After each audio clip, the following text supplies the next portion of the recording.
My name is James Rowlands, and in 2015 I started the WNR podcast with my friend Dan White.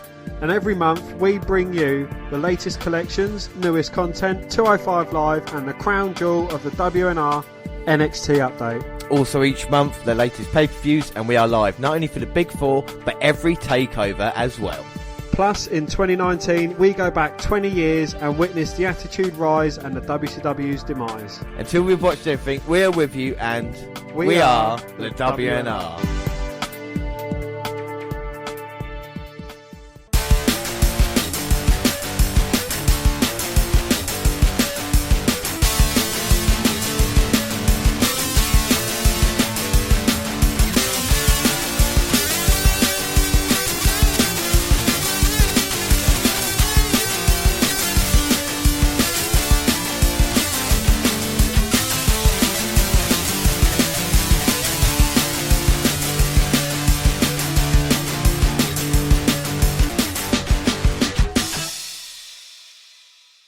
Yes, hello, I am James Rowlands, and as always I'm joined by Dan White.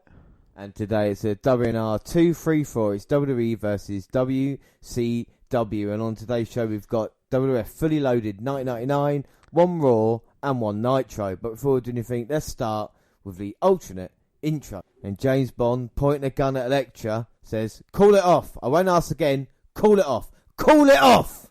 You wouldn't kill me, you'd miss me. Dive, Bond! Well, Bond shoots her, she falls into her bed, dead. I know.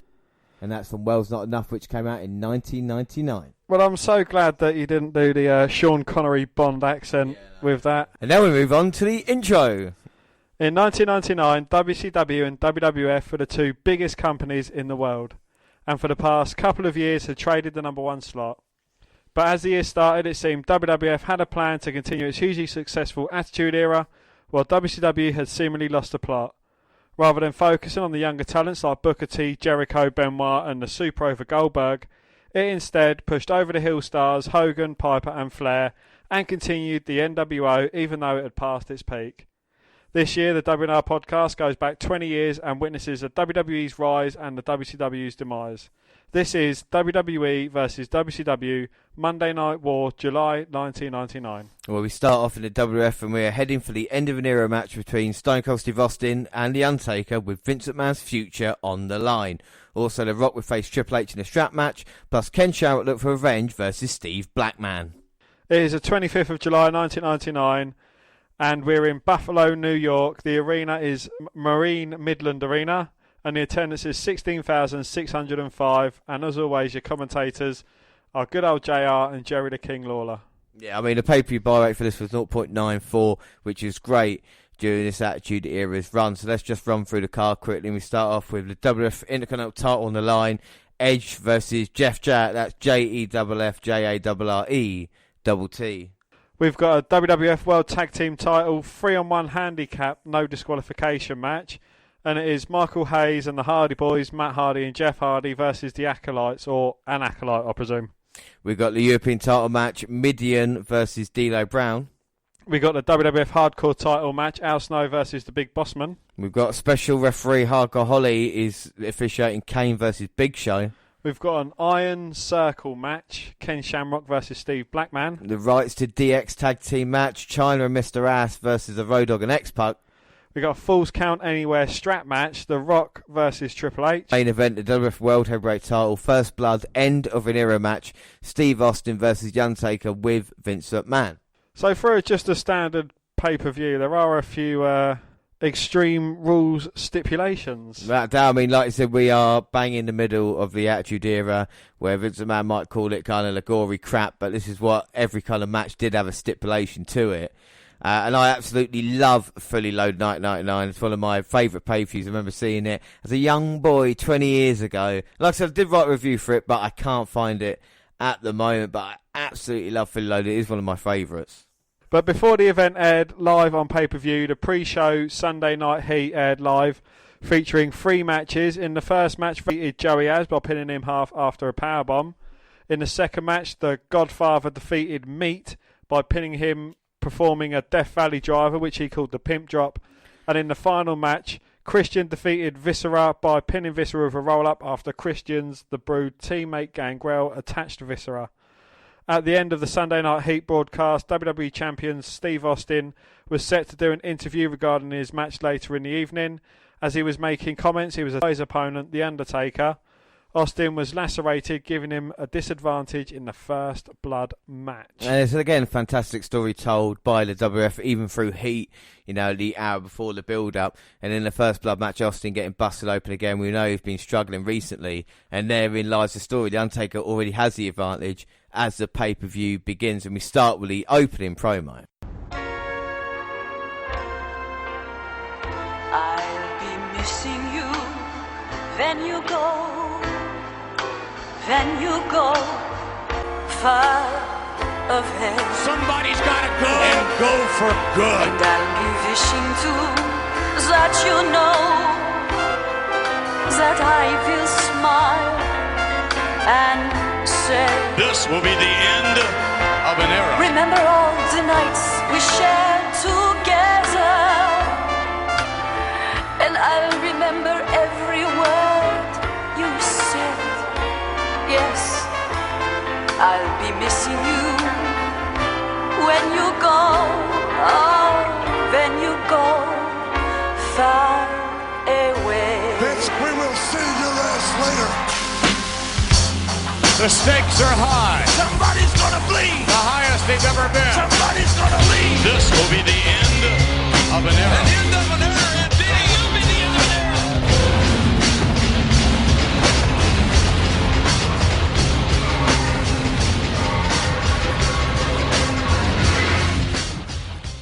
Yeah, I mean, another thing I love about the Attitude Era is the kind of story told throughout the opening promo videos as well. Very similar, as we've seen, these kind of old, grainy videos put into the kind of live action that we have now. We saw it at St. Valentine's Day Massacre, and even last year in 1998, about Austin versus McMahon. It's the kind of the man versus the machine, and someone's got to go and go for good. And would it be Vince McMahon here tonight? The stakes are as high as they've ever been. So with the opening promo, I've noticed kind of like a vast difference to the opening promos now. I mean, this is just focusing on Austin versus McMahon. That's not even the match. It is Austin versus The Undertaker tonight. But, nowadays they focus, like they have a little segment on one match and a little segment on the other match and the other match. And yes, all these matches, they have got a bit of meaning. We've seen like Steve Blackman and in there, like coming together. We've seen the Hardys and the Acolytes. We've seen there coming together. But, it is just seemingly focusing on this one match. Yeah. And I think there is a difference. WWE now is a company where it goes on its WWE name, and back then it went on whoever the star was at the time, and not since John Cena. And even John Cena's admitted that now, that there's not going to be one kind of franchise player in the WWE. It's going to be a collective unit, whereas Austin was the leading force during all this time. Much like Hogan was before him. Well, do you think this is kind of what they need? I know they've been sort of, they was pushing Roman Reigns as it. They're kind of now pushing Seth Rollins as the main man.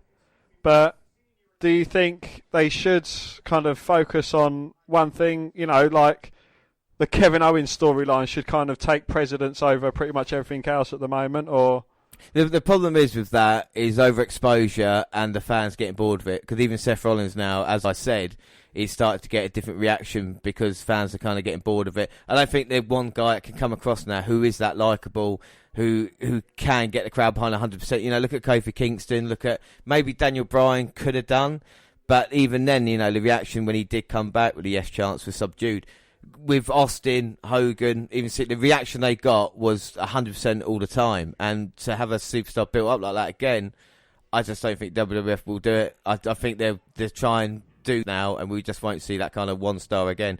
Which is a shame, because like I said, the pay-per-view started off, and it's all about Austin being busted open on Heat, as we've seen. McMahon's are happy about that and saying, well, that's not good for Stone Cold. And Stone Cold's backstage bleeding and not happy that he could lose his title again tonight. But speaking of championships, the Intercontinental title is on the line, and Edge, the new champ's coming out here. See, remember when Edge used to come in through the crowd? Well, JR informs us that last night at the Toronto Sky Dome, Edge and Jeff Jarrett faced off for the IC title, and Edge came away winner. His first major singles title. Major singles title. So who would have thought, this guy here would have been, 11-time WWE champ? That, it just shows what we talk about building superstars.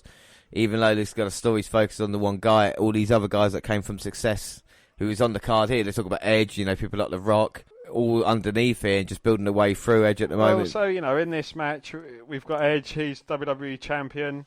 Hardy Boys versus the Acolytes. Bradshaw was champ. Jeff Hardy was champ. Midi and D'Lo, Well, let's not discredit Jeff Jarrett. He would be WCW champion by, I think, the end of the year. You know what I mean? So when you look but David Arquette was a WCW champion, so I don't think that holds much stead in this time. Four-time WCW champion, Jeff Jarrett, and with TNA as well, has had a lot of success, and of course now he's welcome back in the umbrella of the WWE family, so to speak. Would Jarrett have been WWE champ if he'd have stayed with WWE? Well, he was going to feud with Austin, but Austin didn't think Jeff Jarrett was competitive enough to be in that kind of main event run. That was the plan after The Undertaker. It was going to be Jeff Jarrett involved. Vince Russo, of course, one of the writers, was a big fan of him, and Austin just didn't feel, they have a few interactions at this point, but he just thought he wasn't the star. Then again, Austin felt the same about Triple H. And the question is then, if with Austin and his injury and stuff like that, it gave Triple H a chance. So would Jeff Jarrett have done it? I don't know. Talk about him as a world champion. But then again, at this point, you would have put Edge anywhere near the picture, and that would still be 6 years away from that as well. And that's nearly kind of whole career in WWE at this point. Yeah, but you can go back 11 years and look at Kofi. No one who ever said he'd have been WWE champ. And this is what it's not just a kind of guy that comes along and just gets on top. When you look at these stories of a wrestler, year in, year out, different types of character, different, fighting their way through, and then finally get to that level. Because Edge was a point in his career where, he was known as the guy that never won the world title as well. So this is just to, talk about change of character. It's rated R for him. With Jeff Jarrett, it was the kind of same gimmick, slap nuts and all that. At least Edge is happy. I think there's no denying, Jeff Jarrett's a solid worker, isn't there? He's not Edge has got really big teeth. Deborah's got really big heels on. Oh, she's big underwear on. There we go. Match started. Jeff went for the go behind. Takes Edge down with a drop toe hold, and it's the veteran versus the newbie in this one. The young upstart. Couple of headlock takes down, but that's kind of getting out of them all.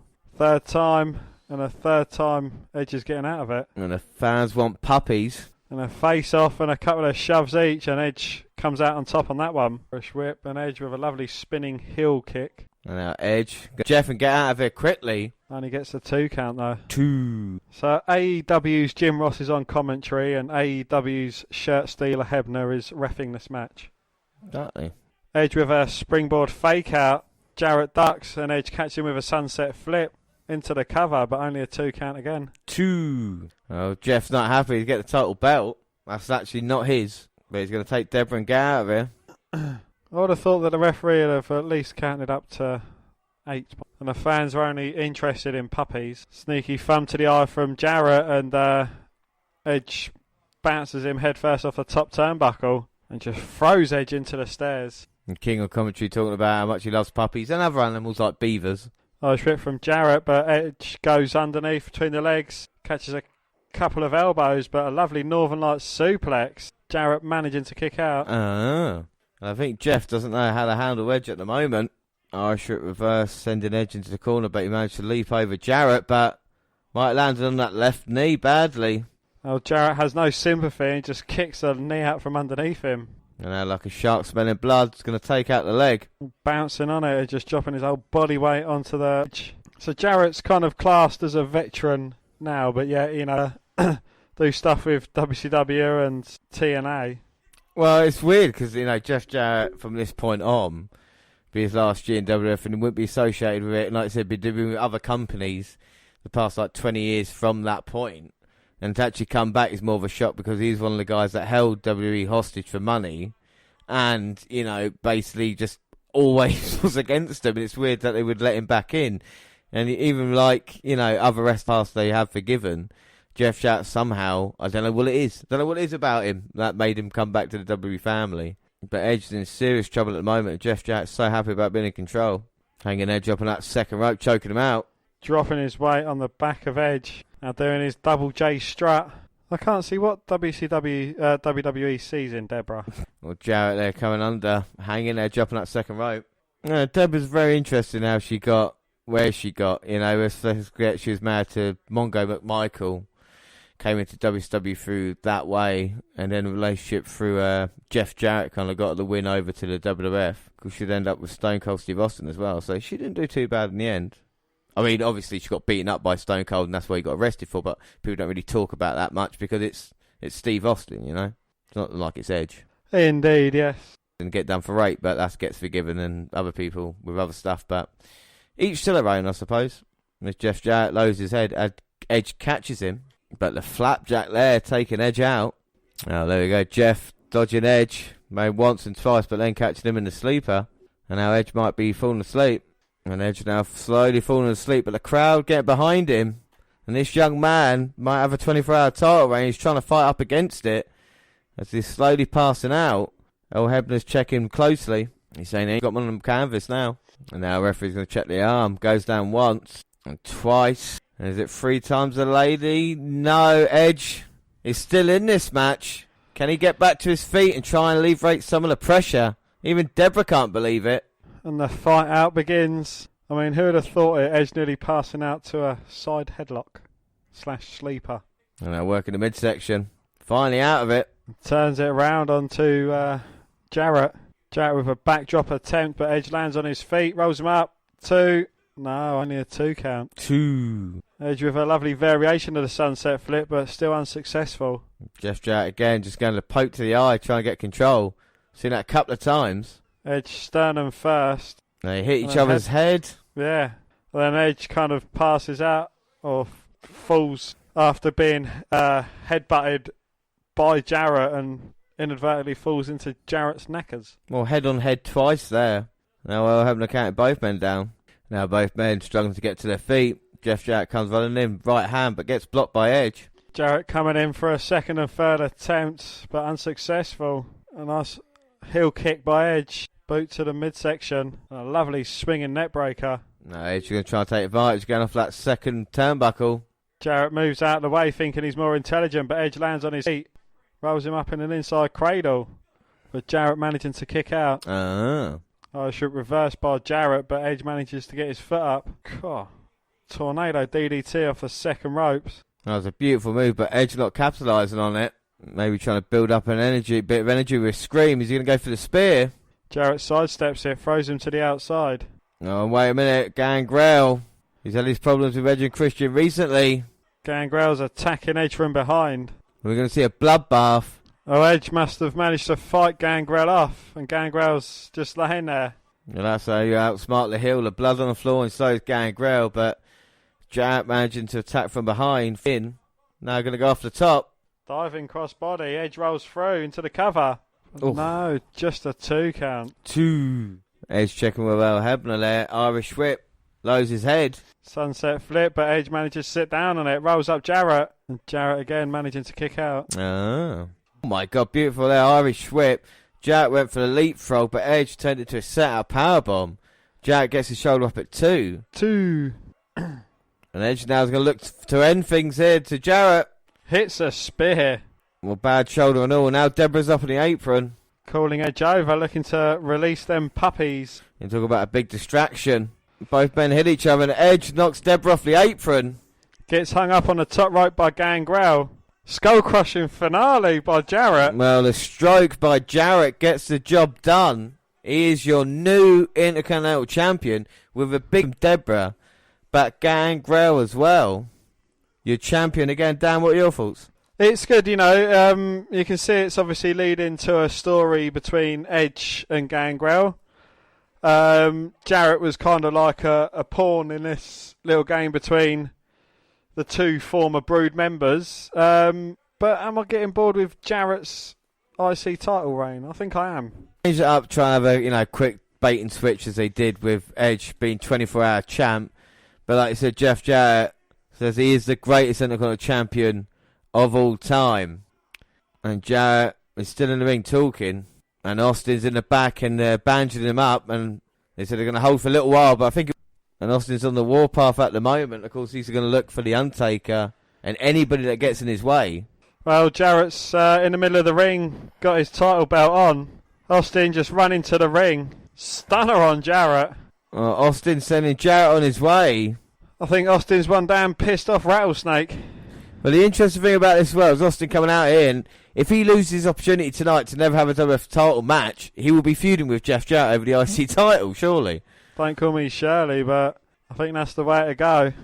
I mean, it is a classic Austin promo. You know, Stone Cold don't hang around for long. Didn't need to say too much, did he? Just promised that if he's going into the match with stitches, then Jesus Christ, son, Undertaker is as well. Yeah. And that is the story we're looking for. But even before the match, Austin is hunting a dead man. Well, it's just about to get serious. And we talk about the sets, and the sets quite basic, but I do love the 3 pictures of Undertaker, Austin McMahon. That, of course, was Vince McMahon on Raw when he got busted open by Stone Cold when he was in the wheelchair. Here come the Acolytes now. The tag team titles are going to be on the line. So I suppose it won't be long before these guys turn into the APA. Yeah, we've got about a year, I think, until they do. I mean, we've seen a slight corporate ministry, and now they've kind of gone their own way from that a little bit. And now it's like I said, just building a character. But I have no idea what the things on their chest mean. Maybe that is like Latin for APA, and we just don't know it yet. And Michael Hayes means business, being interviewed by Michael Cole. And I thought Michael Cole would be the lead announcer 20 years later, and the Hardy Boys be legends, and Michael Hayes still working behind the scenes for SmackDown. But tonight, it's all business because he's got that look in his eye. The Hardy Boys theme hasn't changed either. Ever since the first moment. I love it when it always happens. And Jeff and Matt, of course, we saw them win the tag team titles on Raw against the Acolytes, but still a very young team, and this is Acolytes rules. And it's Michael Hayes with Jeff Hardy trying to beat up Brad. And Matt Hardy's getting his ass handed to him by Farouk. No, we're not counting Michael Hayes, so the only champion, world champion, is Matt Hardy never became world champ, did he? No, I don't think he did. I mean, you count an ECW champion as a world champ? Nah. No. Well, Jeff Hardy had WWE Championship. Bradshaw had the WWE Championship. I think he had it for a year, didn't he? Yep, Bradshaw was the longest reigning SmackDown champion he got beat its by history. John Cena? Beat John Cena at WrestleMania, yep. Of course, Ron Simmons was the WCW champion back in 1991. And Michael Hayes kind of been known for tag teams. And again, you know, we talk about a young tag team back in the day, giving Michael Hayes maybe someone who could do the talking. We probably won't remember, you know, Michael Hayes being with the Hardy Boys, but I think it helped him at that time. Yeah, I think, you know, having a recognisable name as a manager, I think that kind of helps out the Hardy Boys and elevates them. I think, you know, in a time where talking is paramount, the Hardy Boys, I don't think they would have gotten by on just their sheer talent. I think it's the same with Edge and Christian. Maybe that's kind of holding them back as well, and we'll see it in the teams. We're only a couple of months away from the kind of legendary ladder match as well at No Mercy. And Bradshaw's just swearing at Michael Hayes on the outside. The bell has just rang though, so Jeff will be happy in there with Farouk. Oh! Jeff went over the top rope and took out Bradshaw. Matt Hardy's going up top. Moved on both Bradshaw and Farouk, taking out both members of the Acolytes. And hardly, at this point, hardly any injuries. So, yes, indeed. And, you know, we look at tag teams and there's normally a big guy and a small guy, but it is actually 2 big guys going against 2 small guys. But Bradshaw's in there with Matt Hardy now. Catches him. Huge fall-away slam. Jeff perched on the top rope. Seated drop kick and a roll-up by Matt. Only a 2 count, though. 2. But the Hardys managed to take Bradshaw out. Matt goes to fly. Bradshaw catches him. Oh, and Jeff comes in with a baseball slide and kicks them both over. Double Irish whip. Bit of poetry in motion there. And now Matt with the health suplex Farouk. Jeff on top. Swanton bomb. Well, Bradshaw's more interested in taking out Matt Hardy there than he was stopping the count. Yeah. But surprisingly enough, Farouk managed to kick out. I don't think he was meant to. I think he was meant to have been saved from that. But Bradshaw just wanted to hit some young boys. Now Farouk and Matt Hardy going to fight in. Michael Hayes had the crap kicked out of him. Huge spine buster from Farouk to Matt. Tags in Bradshaw, even though he wasn't holding the tag rope, but I don't think Tim White cared. But I've seen Bradshaw's not wearing the Undertaker symbol on his leg, but Farouk is. His trunks. Well, Bradshaw's in and he's just looking to, that's it, boot Matt Hardy in the face. He's not holding back, he's enjoying this. No, he loves absolutely beating the shit out of people. But he was an absolute badass, and I would have respected this Bradshaw, but the JBL Bradshaw, I actually thought he was a dick. Yeah. I hated that run. I stopped watching SmackDown for that amount of time. Especially Guerrero, you know. Fruit there just dropping the leg. Sorry, the did back of Matt Hardy. JR just say Bradshaw is like James Earl Jones? I think it just sounded like, because he was going, "Here, boy, I don't know what it is. Fuck it. Oh, fuck it." Unless at that time Fruit was going, "Simba, I thought he am said your Bradshaw father." was. And even though this is a handicap match, the Acolytes not really the one being handicapped at this moment. Absolutely not. No, I actually fail to see what Michael Hayes actually brings to the mix. Well, wait a minute, because he's just got the hot tag and he's come on and he's getting beaten up already. Yes. Ah. And a big boot to the face. And just a punt to the back. Bradshaw drops the elbow into the cover. But Hayes manages to kick out. Now Fruit with the Irish whip. Blows his head, but Michael Hayes managing to get away from him, tags in Jeff. Scoop slam from Farouk with a lot of viciousness. Cover, but only a 2 count. And tags in Bradshaw. Jeff looking for a whisper in the wind, but just gets one arm slammed by Bradshaw. And Bradshaw gives Michael Hayes a finger, and he comes in to stop the count. I think it would have been over, and Fruit again coming in. He's having a word now, holding down Jeff. It's fading. He's getting choked out by Farouk. His arms drop once. No, but Jeff's fighting back as much as he can. Hits a jawbreaker. And now Fruit might be looking to end things now, but Matt's coming in. He's had enough. And Bradshaw's not concerned with saving his partner at any time. He just goes after anything. Bradshaw just likes a fight. Exactly the same as Farouk. He's got to look to hit the Dominator now. Now backslide from Matt. Twist of fate. 1, 2. Hey! Saved by Bradshaw. For the first time in this match, Bradshaw actually helping his partner out. Bradshaw with a short arm clothesline. Places Matt up on the top turnbuckle. Bradshaw making sure he's steady on top. Side suplex from Bradshaw from the top turnbuckle. Matt's in trouble. Jeff in to make the save. This has been a crazy match, but now Jeff's got the cane. Cracks it straight across the head of Bradshaw. And that might be all she wrote. 1, 2, no. Bradshaw managing to kick out. Ah. Even though by my count, Farouk's the legal man in. Well, Fruit could have done so. He's just beating up Michael Hayes at ringside. Here we go again. Oh! Fucking hell. Looking for poetry in motion. But a clothesline from hell, like kind of mid-air onto Jeff. But Matt managing to break it up. Farouk depositing Matt over the top rope. Hayes has got the walk-in stick, hits Bradshaw with it, who is visibly pissed off. Here we go now. Both men got Michael Hayes. Double powerbomb. Rolls him up. 2, 3. And we have got new tag team champions. So Hayes' role in this match was to eat the pin.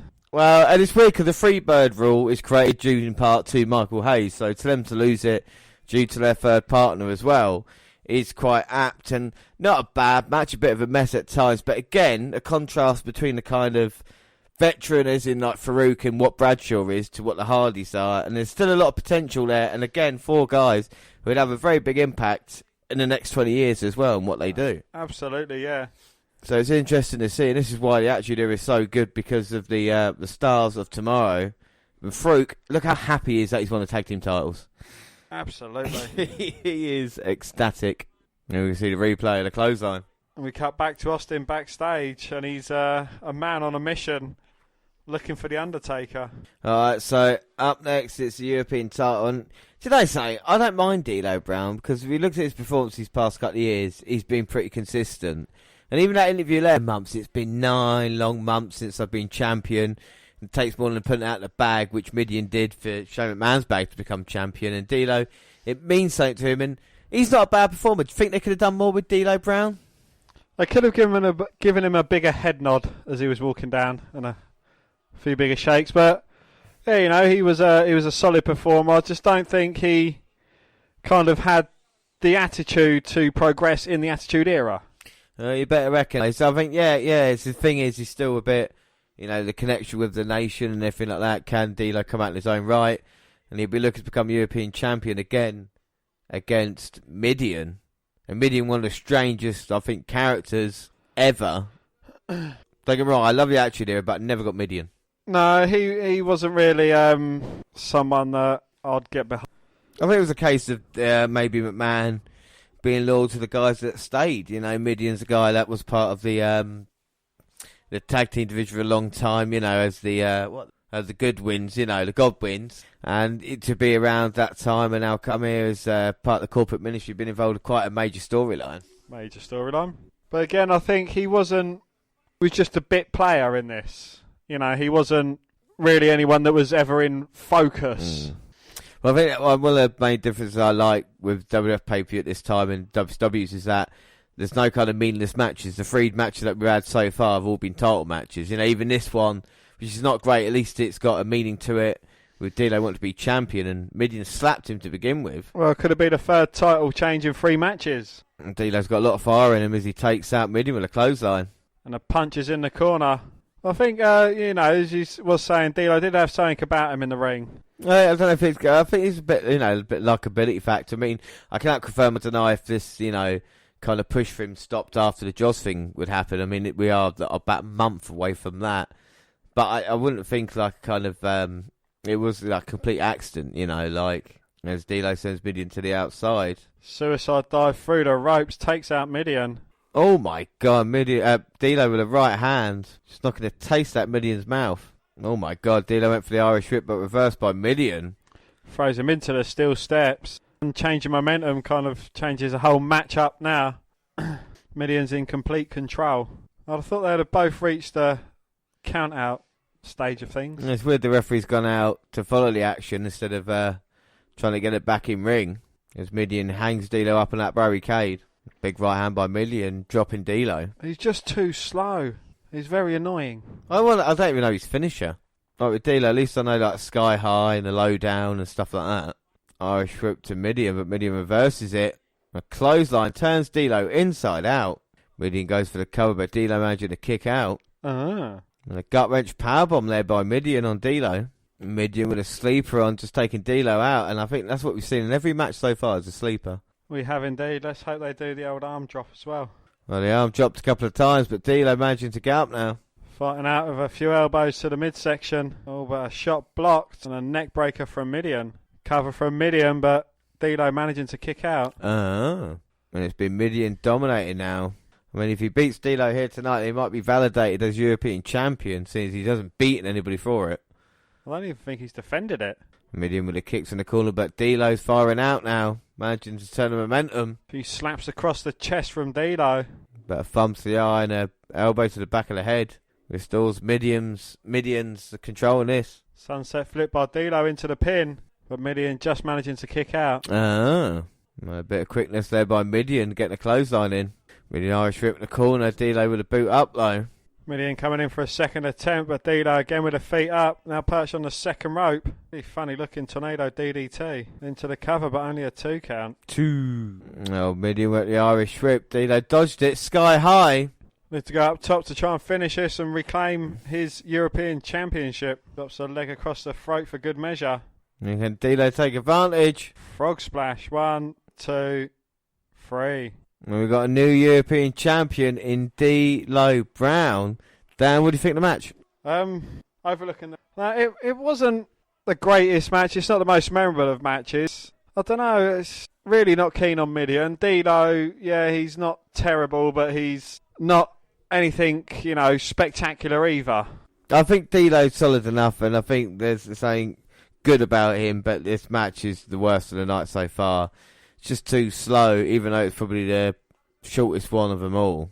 But D'Lo's happy enough that he's got his title around his waist. You better recognise. Well, Austin was being followed by camera and he told him to fuck off. And Al Snow in his hardcore championship carrying around head that's got a spike in its head. Well, Michael Cole interviewing Al Snow, and I think Al Snow's lost it. What do you reckon, Dan? Yeah, you can see him gradually becoming more and more unhinged. And you can see it in his eyes. You can see the bags under his eyes when he hasn't been able to sleep. But he's looking to face the big boss man. It's up there. I know that. It's got to get... Al Snow is not... As he comes out here with hardcore title on the line, and boss man has been tormenting him in a 4th title match in a row. And Al Snow's going to meet boss man in the entranceway.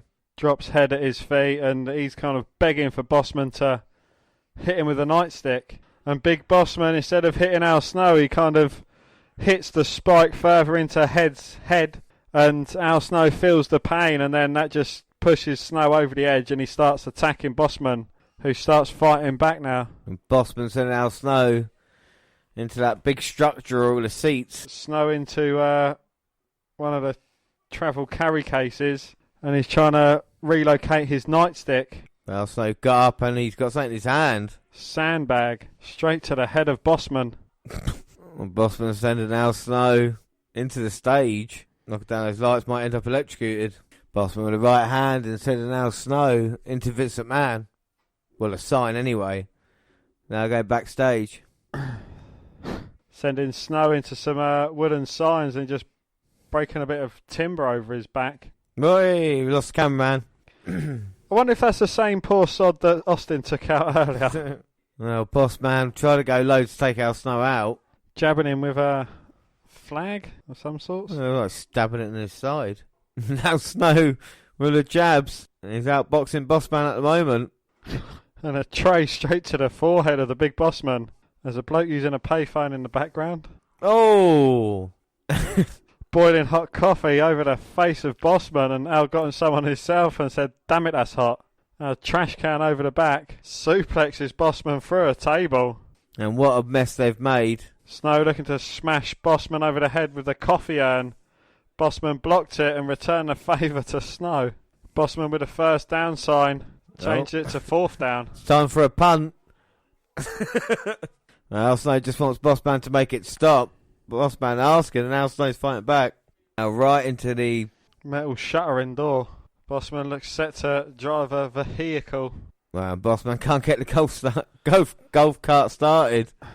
I don't think WWE have good luck with the golf carts. 'Cause I think there was one Big Show, Raven and Kane. And I think like they kind of drove one off the side of a road or something, or off the side of a walkway. No, Al Snow trying to leaf it out. Bossman just carries on punching him. Oh boy! Oh, he's doing his belt and saying, "All right, boy." Oh, but luckily enough for us, he's just taking his belt off to whip Snow and choke him with it. Bouncing in between concrete walls, slams Snow through a door. I don't even think Bossman's even tried to go for a pin yet. Snow's fighting back with some headbutts and some punches to the midsection. A few palm strikes, and Bossman just falls flat on his face. Snow can't stop hearing the voices. Gives Bossman a chance to get back into it. And here we go, they're gone outside. Oh, and a bulldog onto the pavement. I don't know how Al Snow managed to kick out. Bossman having to go at referee. Al Snow with a hug cap to the forehead of Bossman. Al Snow with a cone to the head of Bossman. He responds with a punch to the knackers and a knee to the head. Bossman with a few brutal knees to the head, and I think Al Snow's enjoying it. It's helping him get rid of the voices that he can hear. Bossman cracks Al Snow over the head with a bit of cover. 2. No. Just a 2 count. 2. So a brick to the face couldn't get the job done. And Al Snow has had the shit kicked out of him. Well, here comes Carp. Well, then he got run over out in the streets. Well, he beeped and said, "What the fuck?" And then he realised 2 guys fighting. Snow gets his head rammed into a street sign. No trespassing. Fucking hell. I hope that was a stunt bottle. Well, Big Bossman had a bottle over Al Snow's head. Al Snow seems out of it at the moment, and now Bossman's got the handcuffs. He's going to tie him to the steel gate. But the thing is if Bossman has got Al Snow handcuffed to the fence, how's he going to be able to get his shoulders ground to pin him? Well, Bossman's got a plan. He's got an extendable nightstick, and he's just beating away at the midsection of Al Snow. And Al Snow might be out. And the referee counting Al Snow's shoulders down, I suppose. And Bossman is your new hardcore champion, and quite an enjoyable hardcore title match. And the Al Snow catch is a little bit odd, but Bossman's a lot of fun as well, I think. What do you think of that match?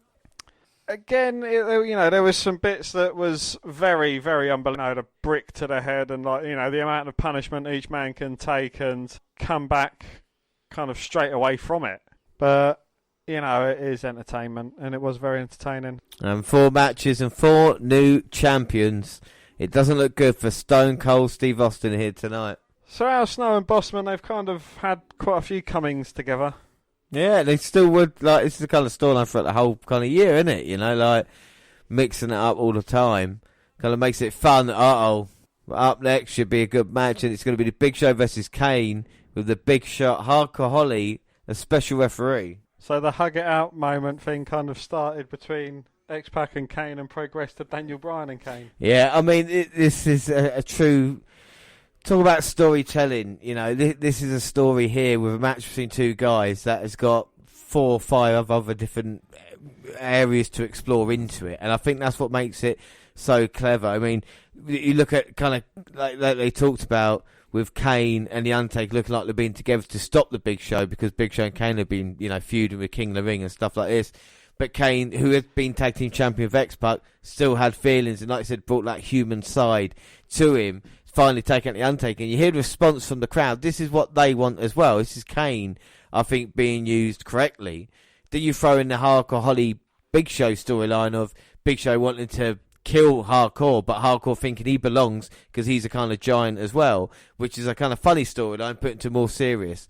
And I think, you know what I mean? I don't think he gets enough credit. And Hardcore is going to be the special guest referee. So your thoughts on Hardcore Holly?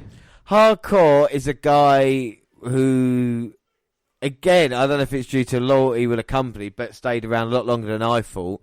As a hardcore wrestler, wasn't too bad, but I didn't really rate him too much. I think the Matt Capitelli thing that happened on Tough Enough is the most interesting thing about his entire career and why he would beat someone up who basically was the business, you know. So I look at it more like that than I do a wrestler himself. But what are your thoughts on Sparky Plug? The only side of Hardcore Holly that I actually enjoyed is someone, you know, when he was kind of portrayed as someone that hates Rookie. You know, I think it was it Daniel Puder? Mm-hmm. When he came into the Royal Rumble and he, you know, you could see he was enjoying just beating the fuck out of him. Yeah. But I think as a top tier talent or even a mid card, I don't think he really cut it. No, I think he was kind of a low tier, low card talent. But the Big Show has been around now. He debuted in February, so he's been around a few months now in WWF. And we've been looking at him month on month to see if they're improving him. And is this storyline beneficial for him, do you think? You know, with Big Show, do you think he's happy he's made a jump? I think he is. You know, he is getting used regularly, correctly. You know, he's going against some of the very big names in the company, to be honest. Without doubt, you know, he's been involved in the storylines. You know, we've got, of course, part of the corporation and then forming a union now, kind of going out on his own, breaking the ring with The Undertaker just, you know, a few weeks ago. Now being involved here. It's the two giants of the WWF. But is it a problem with two faces being involved in this? I don't think so, no. I think, you know, the story kind of comes across and Kane gets an absolute ruckus of an ovation from the crowd. No, I think, you know, with the storytelling, it's strong enough to portray that, you know, despite being faces, that there's still a bit of hate towards each other. Okay, and the Big Show definitely have got a problem, but they're both kind of friends teaming up with a smaller guy with Kane with X-Pac, but bringing some emotion here, and it's an interesting, different story for the monster that has been Kane, you know, since he's come in and seems to be controlled everybody. Now he seems to be making his own decisions. So as character development, it's something that you don't get nowadays, really. And a huge explosion set off by Kane. And you can see the skull on Big Show's face as well, where he's busted open. And Hardcore's not going to be intimidated. And Kane immediately getting in the face of the referee about Hardcore Holly, even though he's kind of backing off slightly. He's saying that I'm the referee. And a Big Show wasting no time getting into Kane. Holly trying to separate the two. Just managing to, I suppose. And now he's looking to try and ring the bell, even though the bell's been rung. So prediction-wise, you know, going into this match blind, who would you predict to win it? Oh my God. Well, it's going to be the Big Show. Especially after that. I mean, look at the Well, he's just power. picked the Kane up as if he was a cruiserweight and thrown him over the top rope. And then he came down on those mats. And how thin are those mats, Dan? Those mats are wafer thin, and going back 20 years, those even thinner, and they was actually filled with asbestos and mud. And he fell at least 15 foot there. At least 17 foot there onto his shoulder. And the Big Show's going outside, but Kane up to his feet. So prediction-wise, you would have gone for the Big Show? Yeah. I think the Big Show is the kind of the guy that he should be used as the most powerful. Kane's been around a couple of years, so we haven't seen Big Show with title run yet, and I think there's a lot of potential. JR points out both of these men in their 20s, which is another impressive thing as well, you know. Both are in their 20s at this point. And when you consider how Finn Balor had his birthday recently, 38. I couldn't believe Finn Balor's only 40 when you consider the age of these guys, you know. Yeah. That's why they've been around for so long, because they're so fucking young. And these two guys you would definitely predict would be the future of the WWF as well. Just look at Kane's reaction. But does the mask make Kane cooler? I think he does, yeah. You know, I was kind of a bit distraught when Kane lost his mask, actually. I think it was kind of taking away something from him. There's a kind of mystery, kind of, you know what I mean? Kind of something kind of cool that you don't know about Kane. You're still trying to guess. Well, you know, every other wrestler that wears a mask is a luchador, lucha libre style wrestler, and it's kind of part of their heritage. But with Kane wearing a mask, it was kind of like a game changer. You know, you'd had the kind of Mick Foley, Mankind kind of mask and the Vader one, but you could still see everything underneath it. Yeah. Whereas with Kane, it's like, I wonder what he does actually look like. Yeah, I think that's the thing, you know. Let's not forget he's the first masked man to be WWF champion as well. And now Big Show with a clothesline of Kane taking him down. So at this point, yeah, the Big Show was 27 years old. No, it's incredible. This man, you know, you talk about future of sports entertainment, dominate the next decade, most definitely. You see the chops to the chest of Kane and an Irish Rip across. But he has put on a little bit of timber since joining. Kane's 52 now, so he'd have been 32. What the fuck is JR talking about? And now Big Show just dominating Kane, taking him back in the corner, not letting him rest. And Hardcore Holly is calling this one right down. And Big Show just calling Kane a bastard and kicking him away. This is your two typical Giants matchup, though. It's, you know, hard hitting, brutal, just doing everything you can to beat the other man down, I suppose. A little bit slower than it should be, though. You like to see both men kind of giving each other big power moves, but it's been Big Show at the moment. Absolutely, yeah. But, you know, especially in, you know, kind of these guys, they're in the prime of their careers, to be fair. And now Kane trying to fight out, but just gets smothered by Show. Irish whip and just a huge clothesline takedown from the Big Show. Kane's sitting up, though, just like his big brother. Oh, Big Show with a knee to the knackers. Well, Hardcore says it's legal. Another headbutt sending Kane down. But Kane immediately getting up, back to his feet, to his credit. Well, Kane has never faced anybody bigger than him before. So when he's fighting the Big Show, it is something completely different, and Show's just having his way. Stepping over Kane, just putting his foot on the chest. Certainly dominating him in the strength wise anyway. I think Kane needs to pull something out of his hat if he wants to get back into this. Irish Rip reversed by the Big Show, and Kane into a big boot. Big Show telling Hugger Holly that he's going to power slam Kane. A huge power slam, and just the one hand on his chest for the pinfall, but only getting a 2 count. 2. I think even Hardcore is saying to him, come on, man, you need to go for the cover there, hook the leg. And you can see an experience from Big Show. Or is it just Big Show? I think, you know, his confidence is rising in this match, hence why he thinks he can get away with a pinfall, or cocky pinfall. I think he's bigger than anybody else, probably more powerful as well. Shout out to Diesel. Oh, he's taunting away, go for the elbow. But Kane rolling out the way, Big Show hitting nothing but the ring apron. And now Kane with the big right hands, rocking Big Show. Sends him into the ropes, but Show's still standing. Oh, shit, reversed by the Big Show.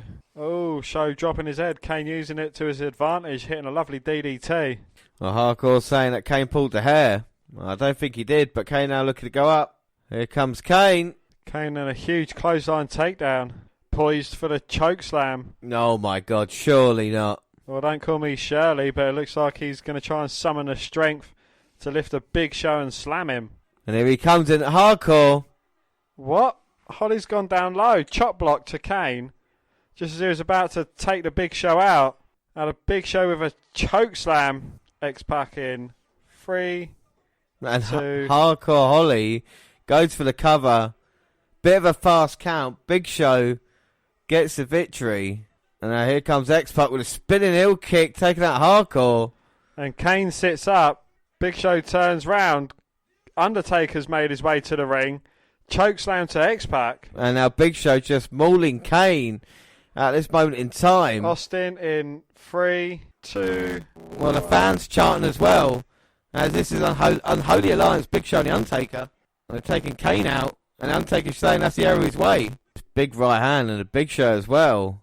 Well, James, you said about a face and a face facing off. Well, Big Show certainly cemented himself as a heel now. I mean, is this the start of an unholy alliance between The Undertaker and the Big Show? Well, The Undertaker just thrown X-Pac onto Kane. Well, you want to be friends with him, then here he is. The Undertaker just staring a hole through the Big Show. Is the Undertaker not concerned with the Big Show, or is he just more concerned in being betrayed by his brother? I think he's annoyed by that, but he's got to focus because later on he's got the WF title match. The Big Show now going to go hardcore. But I don't want to go to school today, mate. That's what hardcore's saying. I just still counting the 4. I was good. Oh, wait a minute. Austin has run into the Undertaker backstage. And I think he sent him into that. They sent him into a brick wall, I think. Oh, my God. And Undertaker's busted open now as well. Oh, he's busted wide open. That is not good. Well, Austin promised his stitches for the Undertaker. And a dead man's busted him open. But again, Austin promised it. And he delivers yet again. And this is the story of the pay-per-view. So the question is, can Undertaker recover? Austin's probably still bleeding in their first blood match. Well, I think Austin's would have clotted over by now. But obviously one short, sharp shot to the head is going to bust him wide open yet again. And if McMahon's basically livelihood on the line here tonight. But up next, it's going to be the Iron Circle match. It's Ken Shamrock versus Lethal Weapon Steve Blackman. And this has been a match that's been quite some time. Hi, Abe. So this all came about by Blackman returning as kind of Vince McMahon's hired gun to take out Ken Shamrock with a kendo stick. Not only costing him on Raw, but the King of the Ring as well, where Ken Shamrock has suffered from internal bleeding. Well, Blackman took out Ken Shamrock, but this time it's the Iron Circle match with Shamrock's rules, and we can see in the parking lot all the cars are made into a circle. But I quite like Steve Blackman. I do quite like Ken Shamrock as well. So I think for me, this was a match I was really excited to see because you know Ken Shamrock, he's dangerous and he's mental, and Blackman here is a lethal weapon. I think matched him in quite a good way. Absolutely, yeah. These two guys, they're both unhinged in their own certain way.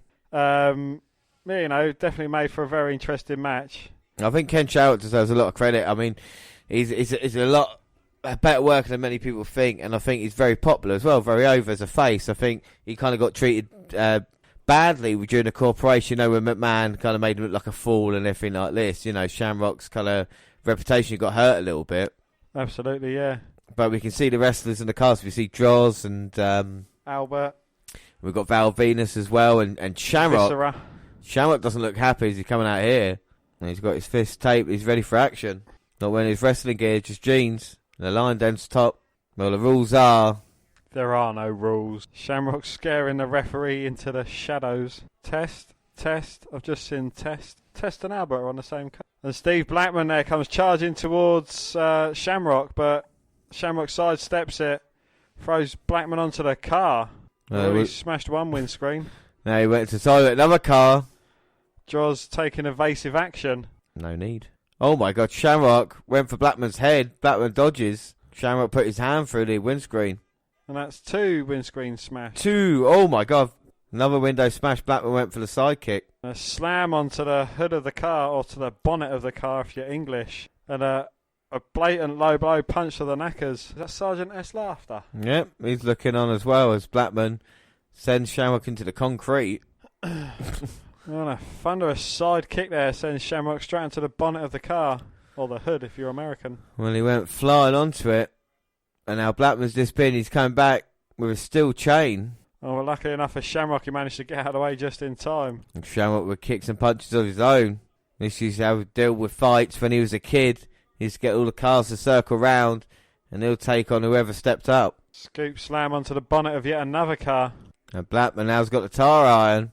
Oh, looking to stove Shamrock's head in, but Shamrock kept moving out of the way. And yet another windshield being smashed in. Shamrock's just punched his way through a window as well. And a trash can shot to the head. That Kurt Angle. No, I kept thinking it was. It's either that or Meat. Looks like Kurt though, doesn't it? And Blackman taken out, and now Shamrock, he's got the chain wrapping it around his wrist. This could be the end for Blackman. Punch him straight in the head with that chain wrapped fist. And Shamrock just beating the head of Blackman up. But he caved his... And Shamrock screams. And he's just choking Blackman out. And Blackman may be out. And there you go, passes out. Shamrock wins the Iron Circle match. I think Shamrock take on everybody here. Oh, the bell has rung. Yeah, this match is over. Well, Shamrock wins there, and that's just smouldering intensity by Ken Shamrock. He's been had problems with Steve Blackman and now put an end to it with a quite, I wouldn't say easy victory, but dominant victory would be, I think, right word. Yeah, I'm very surprised there was no bloodshed, though. Well, talk about bloodshed, just seeing The Undertaker, he's still bleeding. And he tells Terry Taylor, you're going to be the one bleeding, you keep getting in my way. So we see Michael Cole interviewing China and Billy Gunn backstage and saying, you basically got the advantage now because of what's just happened to X-Pac. And they're saying it doesn't matter, it's about dollars and cents here tonight, and they deserve to have the DX name. Now, what members would you say are more DX-y, China and Billy Gunn, or Road Dogg and X-Pac?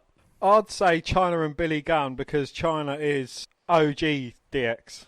Yeah, I think I'd have to agree with you there. She has got a right more than any when it first started, even though X-Pac and Road Dogg are still repping the kind of DX colours, I suppose. And not forgetting the fact that China and Billy Gunn are also repping Triple H. Yeah. So, Triple H has more rights than any of them. But you can see matching outfits for Billy and China. Billy Gunn, of course, the king of the ring last month. China became the first woman to compete in it.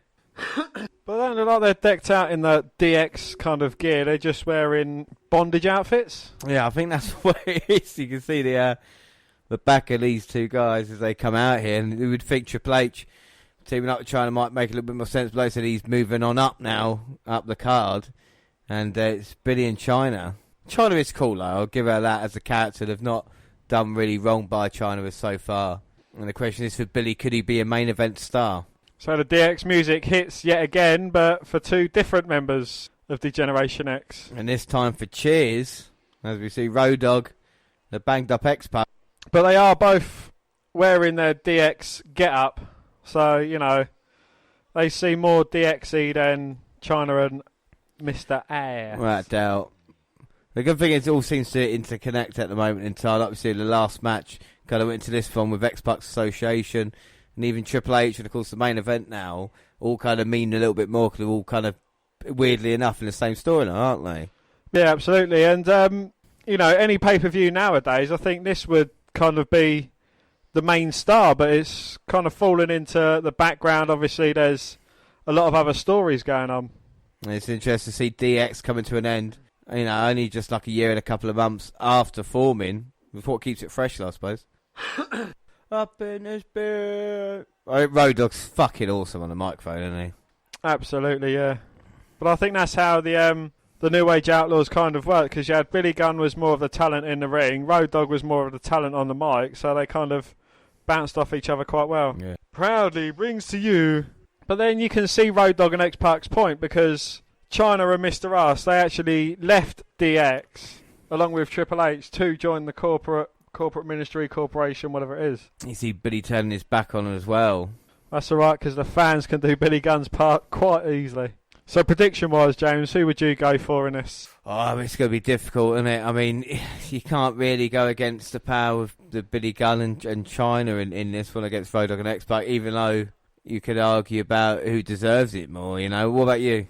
I would actually go for X-Pac and Road Dogg because they seem like, the real underdogs here at the moment. X-Pac's been kind of beaten down a bit. I think, X-Pac and Road Dogg, they want it more, whereas China and Billy Gunn are only interested in the money side of things. Another thing I really like as well is the fact that China's involved in this and they're not kind of making a big deal, as in like, imagine nowadays about, it's a woman involved in this stuff. They just treat China, there was a bit of a spectacle when she had the first kind of match, but now they just got behind her as like a kind of normal competitor, which I think just shows how much of a kind of ground. We always say it with China, how much she was a kind of trendsetter as well. Absolutely, yeah. But if you had a choice of any of them four competitors in the ring to be your partner, who would you choose? God, at the moment probably Billy Gunn because he's on such a roll, after the King of the Ring victory, and he looks great as well. I mean, like I said, it's just to see if he can handle it in the main event setup, and at the moment, it's kind of, one of the things, the attitude of it has kind of been the same. If it's not been Mankind, The Rock, Austin or Undertaker, there's not that many else, and who can break through to that next stage? As Road Dogg drop kicks China into Billy Gunn. Knocks him off the edge of the ring apron, and then China inadvertently does it herself. And Road Dogg looking for the pump handle slam, but China rolls through and escapes to the outside of Mr. Air. And Billy's just going to try and slow it down on the outside with China. I don't think there's any doubt X-Pac's not 100%. A huge arsehole chant going around the crowd for Mr. Arse hole. And it's good, you know, to see Billy Gunn reacting to it as well. He tells him to shut the fuck up, and it fires him up to go on the attack of Road Dogg. A very questionable outfit, though. Yeah. I mean, for the attitude here of Mr. Arse, it is literally that. Yeah. Well, again, you know, you can't take anything away from his in-ring ability. A huge splash to Road Dogg. Oh, and China behind the referee's back, clotheslining Jesse James down. Stomping away in Timmy White, just having a look, make sure everything's legal. And these two guys never really had a blow off of their kind of, it wasn't really a feud either with the New Age Outlaws, kind of just ended. And now it's China gets a tag in. Forearm shot to Road Dogg, sends him into the turnbuckle. Just punching away at his chest. A few stiff uppercuts as well. Upper what? Exactly. And they're just choking out the Road Dogg in the corner now. Nice snap there by China. It's just taking the time. And follows it up with a simplistic punt to the back. We thought X-Pac might be the man worked on, but it's been all Road Dogg at the moment. And China really is enjoying herself. Well, I think the idea with that is trying to preserve X-Pac until they really need him. Giving him just a few extra minutes to try and get himself into this. X-Pac does play the kind of babyface well, I feel, with the David versus Goliath storyline. Just feel sorry. To the allotment in my car. He's like, yeah, can't you just run out and grab him? I was like, my car's at home, James picked me up. Oh, I can get by tonight, I need him tomorrow. Oh, that's alright, that's nice. And now Billy's showing his aggressive side on Road Dogg. As their former partners, and Billy's just... So all these four members should know each other quite well, you know how to counter and out-wrestle each other. I mean, you think they're, you know, kind of a whole family this past year. Especially Road Dogg and Billy Gunn have been together even longer. Lovely jackhammer by Mr. Ass. I mean, telling the crowd what he thinks and what he wants them to do. And Billy's on the second rope, tells Road Dogg to suck it. Road Dogg gets his foot up straight into the face of Mr. Ass, who comically bounces on the spot and drops to the mat. I mean, you know, especially with that manoeuvre there, you could kind of tell that Ass was actually intending to bounce onto the foot of Road Dogg. Yeah, exactly. And X-Pac gets the tag in, and a spinning heel kick takes out Billy Gunn and China. He's on fire, baby. Got Billy Gunn in the corner, kicking away at him. A shot for China as well. Oh, until Billy Gunn just hangs him up over the top rope and stops his momentum dead. Now Billy Gunn going to cover, try and finish this, but no, X-Pac managing to kick out. I can't help but think they're trying to play Undertaker's chokeslam off was actually worse than it was. Well, don't forget X-Pac's had neck injuries in the past and his head bounced off like a basketball. But like I said, I think that because X-Pac is kind of smaller of the group, you know, so maybe it works a bit like that. Of course, playing into his... if he does lose it, then he'll have a new rivalry if The Undertaker loses tonight as well. So it's kind of planting the seeds, which I think is always good for this time. There's always a kind of reason for stuff happening as opposed to now where shit just happens and they've got no reason for it at all. Yeah. And now China just squeezing the life out of X-Pac. X-Pac escapes from it, but scoop slam from China plants X-Pac back down again. That was nice by China. They've shown the power, but couldn't keep X-Pac down. Road Dogg looking to get back in, but China taking him all the way back to the corner. Now just choking him on that second rope. And Billy can join in. X-Pac looking to tag in Road Dogg. Gets across to the tag, but referee Timmy White was distracted by Billy Gunn's run-in.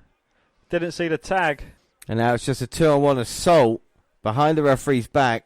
And Billy now just trying to twist X-Pac's head off as Road Dogg watches on. X-Pac fighting out, ducking a clothesline attempt, but a scoop slam from Mr. Ass plants X-Pac into the cover, but only a 2 count. 2. Well, that was a thing of beauty as China gets tagged in. X-Pac sent to the corner. Now here comes China. Looking for a handspring back elbow, but X-Pac counters that with a clothesline. And now can X-Pac get to Road Dogg? He's been worked on recently. China's making her way to Billy Gunn. I don't think X-Pac knows where he really is. That's Road Dogg and Billy Gunn. Well, both get tags, both come running in, but it's Road Dogg who's got with a back body drop, send him to the outside. China with an Irish whip. Road Dogg ducking that and a bit of shake, rattle and right hand. Some shake, rattle and knee drop to follow it up into the cover. Well, Billy in to help. And now X-Pac's got China in the corner. We're going to see something that we saw in the One Night in China film. A bit of Bronco busting. And now Billy's going to go after X-Pac. Oh, and China pulling X-Pac out of the ring. Billy Gunn missed it all. We got a pump handle slam. Plants Billy Gunn. 1, 2, 3. And Road Dogg and X-Pac are officially DX, China, and Mr. Gunn. But it's interesting to think, I think the wrong team won there. You know, don't get me wrong, the fans are happy about it, but to kind of build Billy Gunn's momentum, he won King of the Ring, then he loses that match, you know, and it's just kind of weird, even though they're accidental, you know, with China pulling X-Pac out. But still, I think Road Dogg and X-Pac were good. I think it's a good match, though, you know? It was an entertaining match, yeah, you know, again, a good bit of storyline. I think the wrong person ate the pin. You know, it could have been China just as easily, but I think they've kind of built China up to be quite unstoppable. Oh, really good stuff there, even though Billy and China lost. And Road Dogg gets the microphone. He says, you can cut our music, and if you're not down with that, we got 2 words for you. So is this when Mr. Ass gets his armour? Yep, he's got the theme, and now he's going to try. They're going to see what can happen with Billy Gunn as he moves towards SummerSlam. We see Austin in the back. He's got a massive plaster on his forehead, lacing up his boot. Yeah, getting ready for tonight. After the night he had, but up next, it is the fully loaded strap match. And it's Triple H versus The Rock, and these two men have had a hell of a rivalry. Triple H and The Rock were once the cornerstones of their respective crews. For Triple H, it was DX. Break it down. Part of The Rock will now be played by Triple H. You know, the crowd just came from the bathroom. You should have smelled what The Rock was cooking. For The Rock, it was the nation. But when The Rock gets a hold of your candy ass, he's gonna lay the smackdown on you. The Rock just laid down some smack on Triple H. In the summer of '98, they battled for the Intercontinental title. The Intercontinental gold hangs in the balance. Yes! He did it! He did it! Triple H did it! But now, both men are striving for a richer prize. There is only one thing on my mind. I've got one goal, and it's to be the WWF champion. I want my shot. Let's get one thing perfectly clear. The millions, the Rock's fans need The Rock as their WWF champ. Both these men have the same dream. That's to be the WWF champion. Two of the youngest, brightest superstars in the whole game today. What a physical, thrilling battle. They are dissecting each other here. It's now personal here for The Rock and Triple H. The 82nd Airborne couldn't quiet this rivalry. Down to the sledgehammer. The Rock is inside that casket. There's one track, and it leads to the WWF title, and nobody is gonna stop me. There's a pedigree. Helmsley is a poor excuse for a human being. The Rock, reeling from Helmsley's pedigree, just got the Tombstone pile driver. Get him! Triple H cost The Rock the WWF title. What a no-good, lousy son of a... One goal, one aim, one road, one focus. Triple H has left a stack of bodies in his path on his way to the WWF title. Triple H, let The Rock understand this for a second. He beat your ass in a cage match, and now you're the #1 contender for the WWF title? Well, The Rock realizes why that is. You're a genius. Thank you. Thank you. Definitely a genius. Because you got a 3-foot nose, you turn it sideways, and stick it straight up Vince's ass! #1 contender or no #1 contender, The Rock is going to do to you exactly what he does best, and that's lay the smack down on your candy ass! The time for talking is over. Let's do this right now. Well, Triple H wants to be the WWF champion, but that road will go through The Rock. Yes, man! But The Rock is cooking.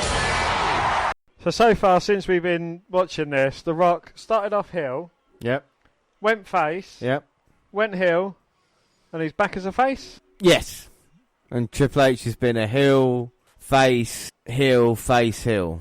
But again, it's just interlocking the story, and it's kind of The Rock, who has been champion, bringing Triple H up on his level, fighting for the #1 contendership of the WWF, and it makes Triple H seem like he's a main eventer now as well, with change of attitude. When you think like these men were fighting over the Intercontinental title, and of course next year they'll be fighting at SummerSlam for the WWF title, so it just shows you. Oh, absolutely, yeah. And, you know, we talk about Rock and Austin and their storied rivalry, but I think, you know, Rock and Triple H have got a storyline close to that as well. Right, doubt. Look at when The Rock debuted. His first match at WF, Triple H was on the other side of the ring. The first time he won the Intercontinental title against Triple H as well. So it's just so many things. And why don't they do it nowadays with guys coming in and have two guys feuding and bring them up each year? Do you know? It just makes perfect sense. But no, because when new guys come in, they just bury them. So like they've got the Nation and DX, and they've moved on now. It was Corporation versus The Rock. Ugh. And an awesome promo video there. There's Triple H coming out now. Triple H. We see Triple H coming out here on his own, obviously without China, who was involved in the match before.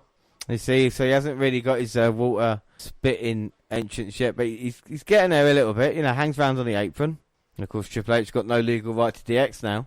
Absolutely not. No, so they've had a cast match. The ladder match. A ladder match. Steel cage match. And now a strap match. The Rock is on fire at this fucking point as well.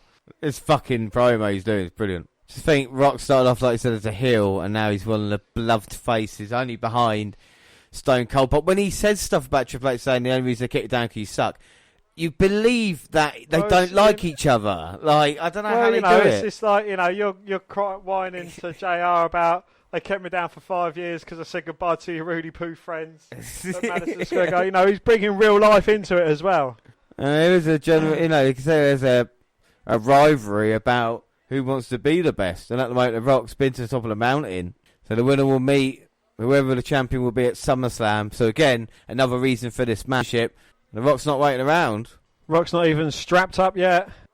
So is this a 4-corner strap match? No, I think it's anything goes. I think it's pinfall submission. So completely pointless. I'm pretty sure, unless they do touch full side, but what I remember, I think it's just pinfall. Oh, The Rock now just beating up Triple H, going on the outside. He's got hold of the strap. Pulling Triple H towards the ring post head first. See The Rock now getting the strap. The Rock's got a camera. Off a member of the audience.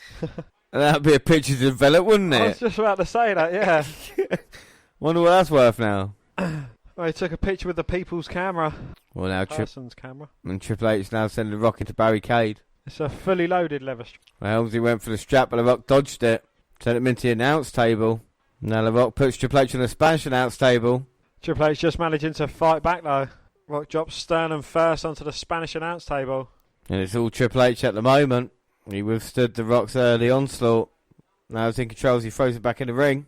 So again, with predictions, it'd be hard to call it either one way or the other, wouldn't it? Yeah, exactly, because you know how popular The Rock is. I mean, it all maybe depends on how you went. An event, if you fancy Stone Cold to win, then go for Triple H. Triple H, and then, maybe The Rock and Undertaker again after unfinished business last month. But The Rock's been there and done that, and Triple H hasn't had a one-on-one opportunity for the WWF Championship yet. Not on pay-per-view, anyway, as a clothesline takes The Rock down. What do you think of the leather strap match itself, or any kind of, whatever they want to call Russian chain match, or whatever it is? I don't know. It's. I think there's a bit far too much in some places, but it does make sense in the right kind of storyline. And normally with the strap matches, is you've got to touch the turnbuckles in succession. I think that's kind of like the good idea about it. Like, if you feel you're being held back by someone in that kind of storyline, or there's always been some sort of link between Triple H and The Rock. So, it's like that visually shows you the link between the two. Just having them for the sake of it, I think they're quite silly. Oh, to be like I said, there's special circumstances, but with The Rock and Triple H faced off so many times, I think you're going to have to find different match types to kind of keep it fresh. You can't just have like a no holds barred match or something like that.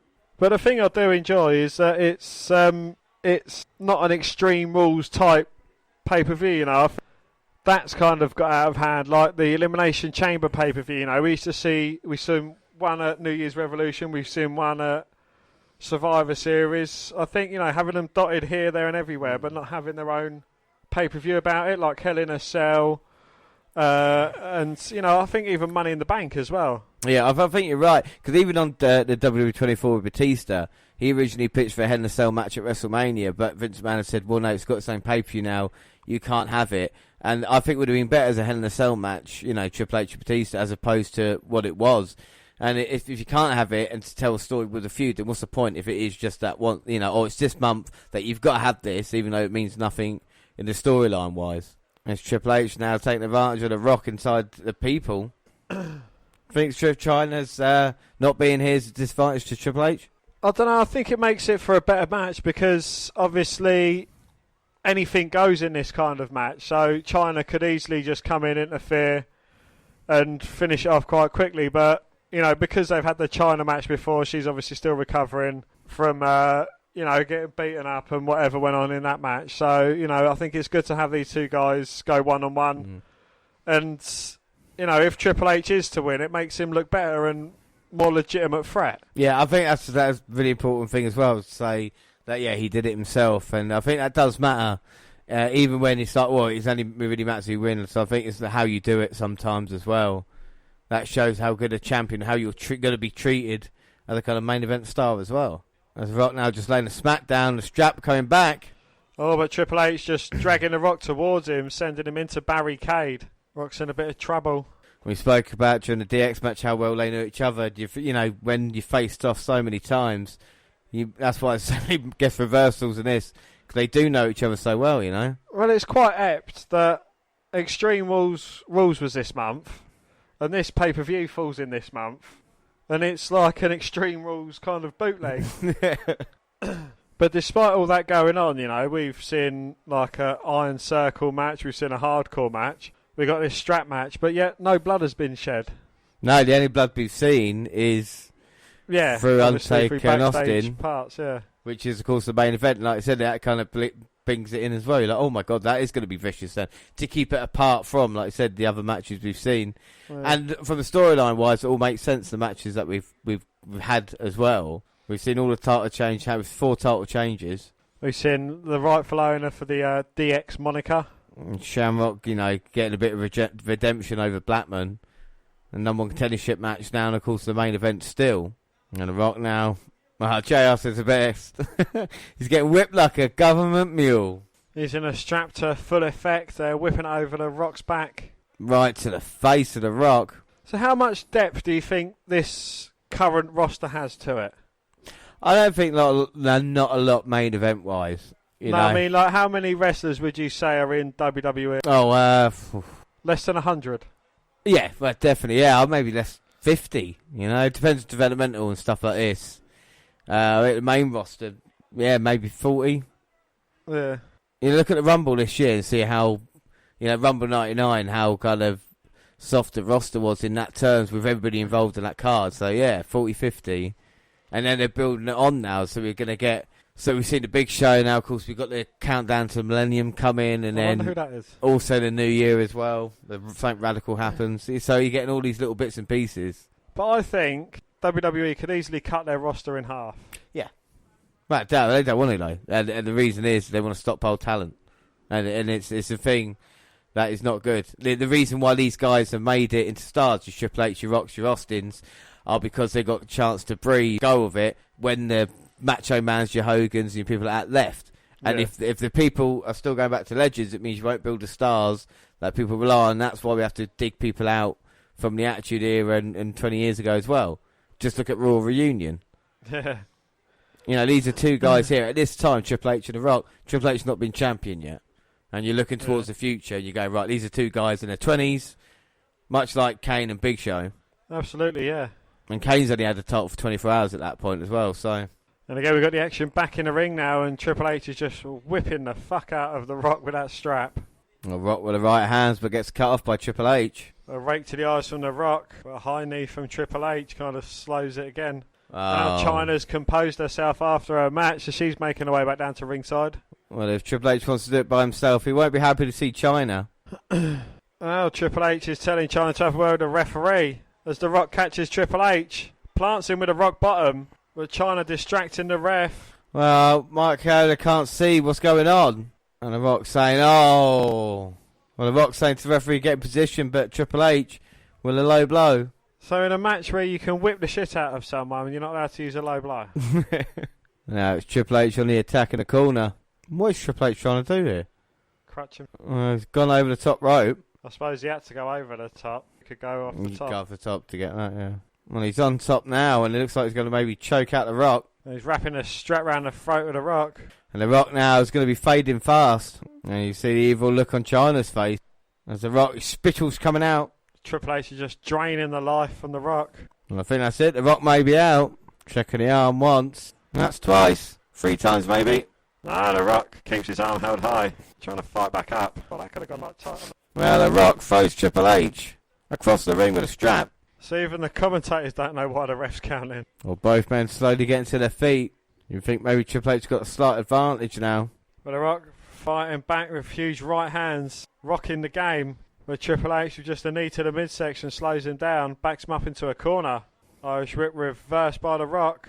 And just drags him back towards him by the strap and clotheslines him down. No, brings it into flapjack him on that top turnbuckle. And a Samoan drop. Rock's got a handle of the strap, goes for the cover. Only a 2 count. 2. Double up. Triple H dragging The Rock to the outside.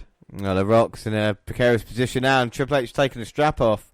The referee needs to sort this out and sending The Rock into the barricade. Why is the referee not reprimanding Triple H? Maybe he's scared to get involved. Or maybe he shouldn't be a referee then. Now Triple H going to the ringside table and getting a chair. Well, The Rock could be in serious trouble now. Oh, as Triple H held the chair ready to cave The Rock's skull in, The Rock responded by a few hard whips with a strap. Well, now the strap on is on Triple H's back, getting sent to the woodshed. Triple H getting dragged back to the ring. And The Rock's already had Triple H beaten once in this match. Got to look for it again, but no, Triple H managing to keep alive. And The Rock with a DDT to the cover. 2. No. Well, he got the shoulder up at 2. 2. And now Chyna's up on the apron. Referee distracted. Billy came in with like a club in his hands. Took out The Rock. 1, 2. Oh! No! The Rock just managing to kick out. Oh. Despite it being an anything goes match, he's still done it behind the ref's back. And now Triple H can't believe it. He's choking out The Rock as Billy and Chyna look on. Why the hell is Triple H not wearing the strap? Well, he's going to go for the pedigree. No, The Rock goes low. Slams Triple H. And he's got in position for the most electrifying move in sports entertainment. Drops the elbow to the heart of the game into the cover. Oh, and Billy Gunn grabs hold of the strap, pushes The Rock off. He gets hit with a rock bottom. That loads The Rock up for the pedigree. Triple H hits it. Goes for the cover, gets the job done. Yeah, you're right. Triple H is the new number 1 contender. He's going to be facing either Austin or Undertaker at SummerSlam. But it would have beat The Rock. Dan, what are your thoughts on that match? I thought it was quite a good match. Again, Triple H, he should have won it a bit more cleaner, I think. It kind of gave him a bit of indication to be actually classed as a number 1 contender. But aside from that, the match was very entertaining. There was some questionable refereeing choices. But it was very entertaining. The thing I like about it is that The Rock didn't go down easy. One, and it took 3 people, and even now The Rock, you know, it's the fans still love him for it, and that's the way, if you're going to lose, to do that. And plus it puts Triple H now in the main event of SummerSlam, and will he become champion for the very first time? But who will be the champion? That is a question we ask ourselves. And up next, it's the end of an era. Is it going to be Vince McMahon or Stone Cold? Who will never have a shot again. First blood match. Both men have busted each other open to start the night as well.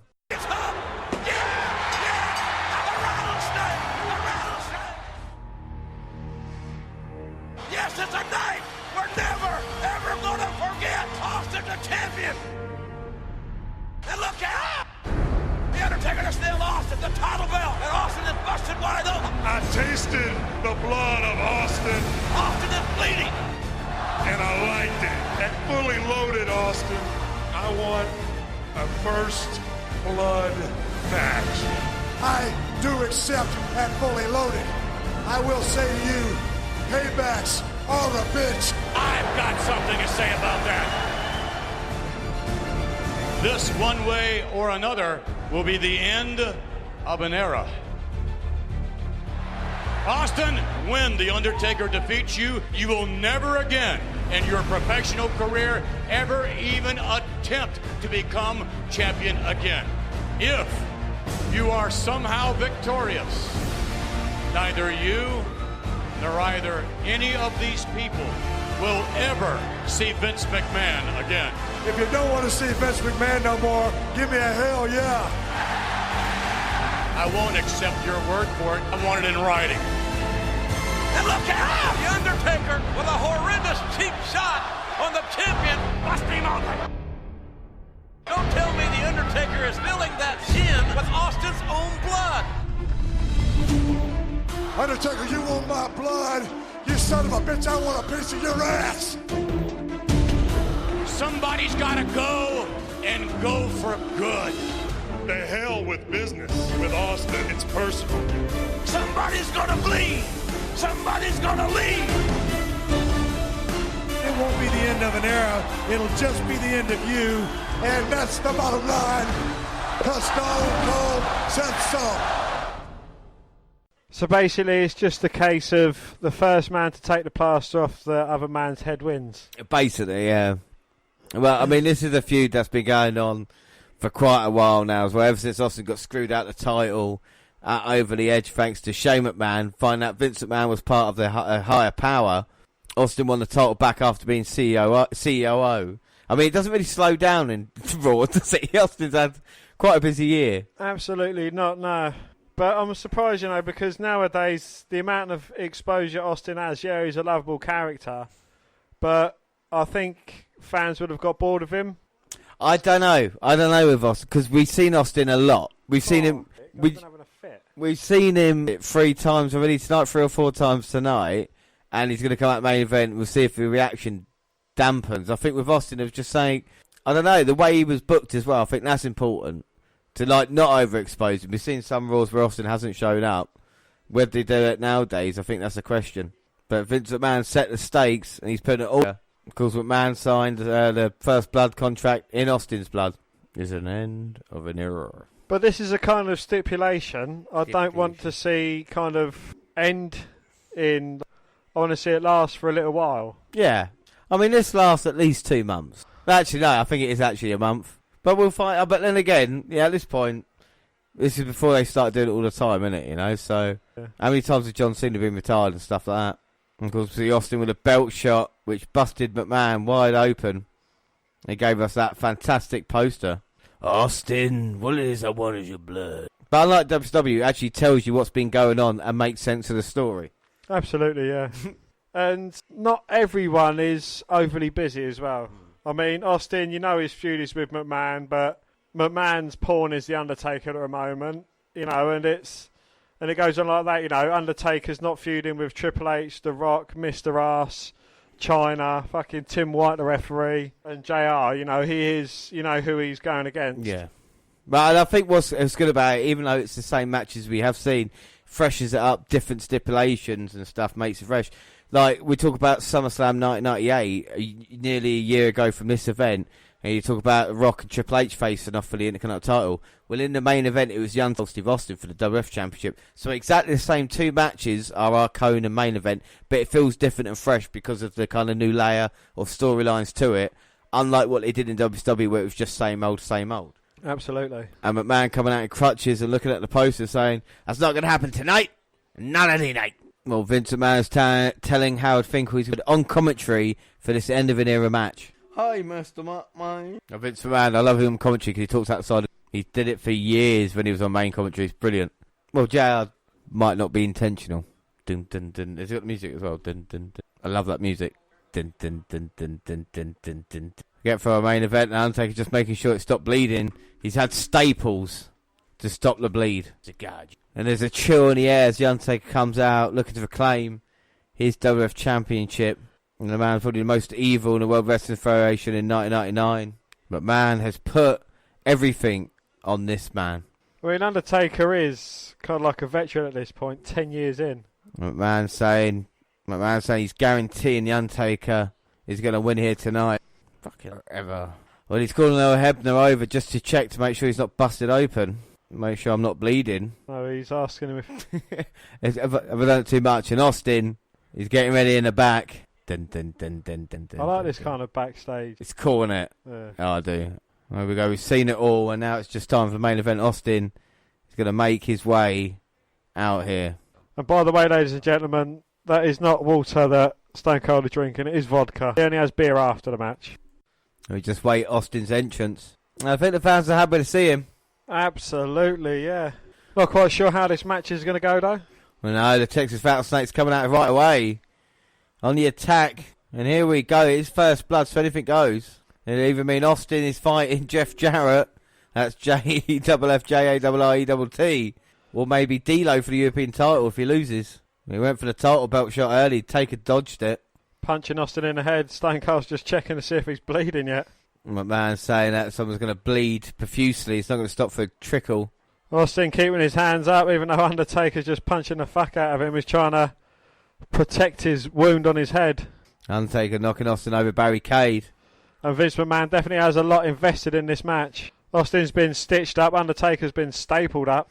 And Austin with the right hands, hurting his own knuckles. Undertaker blocking the barricade shot. And Austin staying protected on the Undertaker. It's best strategy, really. Just an elbow to the face, and any of these shots could bust Austin open. But as Vince McMahon said, they're not going to stop it for a trickle. Someone's got to be bleeding profusely.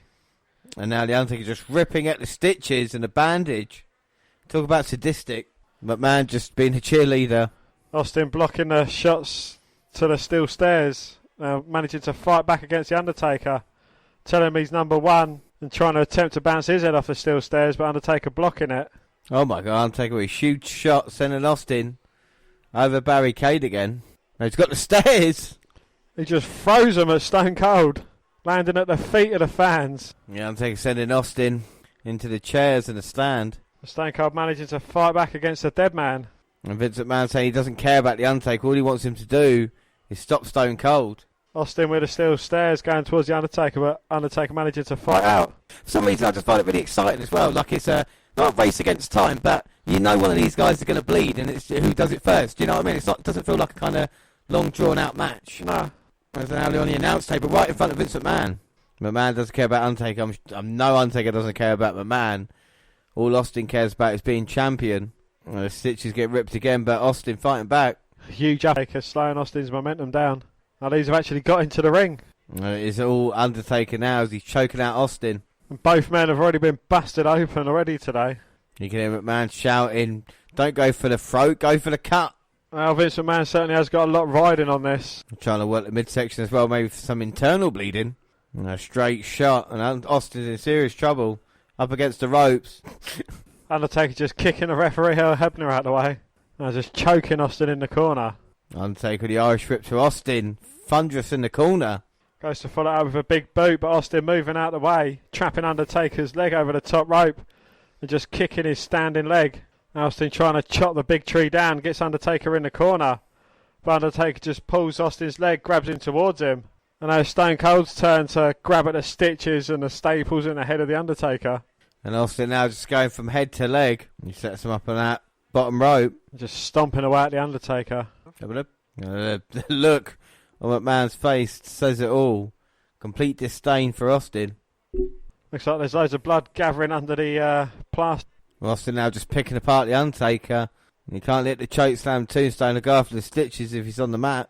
And now Austin with a ring post. Wrapping Undertaker's leg around the post. You can hear McMahon getting frustrated with the Undertaker. All Austin. Well, I wonder what the consequences will be for the Undertaker if he does lose this match. As Undertaker just kicks Stone Cold off, sends him over barricade. Vince McMahon thinks Austin's busted open, can't quite see from where he's sitting. The Undertaker who's limp invisibly going after Austin. Like I say, who would take control? I guess it would be Shane McMahon who would take control. Or Linda. Or maybe Linda, and they have that problem again. The three of them having a quarter each, I suppose. Shout out to Luke. Now big right hands by Austin. Well, Austin went to Irish Whip, Undertaker in barricade, who reversed it. Austin went flying over. And the referee checking Austin after he went head first into the announce table. Undertaker's getting a chair, he definitely means business. Oh, Austin managing to duck though, because that would have taken his head off. Jesus Christ. The Undertaker nearly taking out the King and Vince McMahon. And a drop toe hold sends Undertaker head first into the steel steps. No, he's not bleeding yet. Referee's got an eye on it. Now Austin just choking the Undertaker. And now Austin's got a fan. Straight into the forehead of the Undertaker. Undertaker's thrown back in, and Austin now. Hey. Austin went low. The Undertaker hit him, and Undertaker just went into Earl Hebner. Oh, Austin looking for a stunner. And now Undertaker's trapped in the ring ropes. And it was thanks in part to Earl Hebner. Couldn't get out of the way. He's caught with nowhere to go, and has got a free shot. And he's going to use it wisely. He's going to grab himself a steel chair. And Vince McMahon cannot believe it. It's going to be all over for him. And here comes Shane. Oh! Austin saw that one coming out the back of his head and just knocked Shane for 6 with that steel chair. Shane won't wake up till SummerSlam. Undertaker's still in position. Austin's got the chair. Oh, but Taker getting a foot up. Oh, and I bet the Undertaker is furious. Well, Hebner just pleased to be out there at the moment. Oh, and Undertaker going down low, kicking Austin in his rattlesnakes. Well, McMahon is swallowing hard at the moment. It's when he's swallowing hard, it's cause for concern, but you really want to start panicking when he starts rubbing his earlobe. At the moment, Undertaker back in control, thanks in part to Shane, as we see a replay of his chair shot. And as he's choking Austin out in the corner, Undertaker's taking off the turnbuckle, as we see in our double feature. And it's left exposed, the Undertaker saying, "You're going to bleed, boy. I'm going to bust you wide open, boy." Oh, but Austin went low. Fair play. Hits a stunner. And Vince McMahon is recovering, trying to get in. Well, he's hobbling, and he gently hit Austin on the ankle with the crutch. And Austin has wiped out Vince. So that's 2 McMahon he's taken out. And he's got another chair now. He's going to use it on the Undertaker. No, the Undertaker had a chair of his own, went to the ribs of Austin, and a shot across the back. Oh, Hebner's trying to discipline the Undertaker, but he just gets choked and thrown into the corner. And now the referee is down, and this situation becomes more dangerous. And Undertaker's got the chair. It's X-Pac. X-Pac with a kick. And it's X-Pac who just got his revenge on the Undertaker. And it could have busted him wide open, but Austin's got a camera. Well, is the Undertaker bleeding? Well, no, Undertaker's not bleeding, but Austin's got a camera. Pow! Straight to the head of the dead man. Well, lights, camera, action. And Shane's back in. Shane's alive. Shane's back down. Oh, my God. The Undertaker is busted wide open. He's bleeding badly. If Earl Hebner sees this, this will be it. And now the Undertaker and Austin just fighting out. McMahon knows his destiny's in the hands of Earl Hebner. Tombstone. Earl Hebner notices it, rings the bell. Undertaker's not happy with that. Earl Hebner. And then he gets a stunner. Well, Austin stuns the Undertaker. He's still champion. McMahon gets in. But he's no longer chairman of the company. Vince gets a stunner. And McMahon has gone out on the bottom. Oh, now Triple H is in, the new #1 contender. Well, he's looking to get a jump on the rattlesnake. Like I said, these 2 men will face off at SummerSlam. And it's Triple H now putting the whipping on Austin. Who's coming down now? It's The Rock! The man who lost to Triple H. Well, he wants a bit of revenge. Laying a smackdown. And it's Rock and Triple H brawling on the outside. Oh my God, the Undertaker with a chair. Just taking out Austin with a steel chair. All hell has broken loose, but it's kind of progressed the storylines a bit. And now Austin is busted wide open. Undertaker has lost his shit. Taking his anger out on the bell table. But Austin with a crutch hits Undertaker from behind. And now both of these men, just blood everywhere. Oh my God, and this is nasty stuff. Talk about blood and guts. Shane's up again. Shane's up. Shane's down. For the 3rd time tonight, Undertaker's just knocked Shane McMahon off his feet. He protected himself from the object thrown. And now it's just an absolute brawl for these 2 men. Trainers, referees, EMTs down, trying to separate these 2. And a man with a handsome mullet. And the fans chanting Austin. He is still champion. Cameraman down. Well, the Undertaker is furious. And you got to think he's got to blame X-Pac for this. And Austin running through the ring. Going to take out the Undertaker. As they're brawling up the entranceway. Well, it's pandemonium as Undertaker walks away. Austin bleeding the well, but I think McMahon now realises that this is it. That's it. There's the end of an era. Undertaker watching on. And Austin coming back in. McMahon slowly getting to his feet. And Austin wants to shake his hand of respect. Good night, sweet prince. Boom. And a stunner to send the former chairman of the WWE on his way. And Stone Cold is still champ, overcoming the odds. We know what's next for him at SummerSlam, but tonight McMahon is gone, as so is the Undertaker. Dan, what do you think of that match? I thought it was absolutely brilliant. It was a very good brawl. The storytelling in it was absolutely perfect. You see X-Pac coming back for his revenge from earlier on in the night. You see Triple H coming out to front his next challenge. You saw The Rock trying to get some retribution on Triple H. You see The Undertaker getting pissed off, even if it is with Shane McMahon taking him out as well.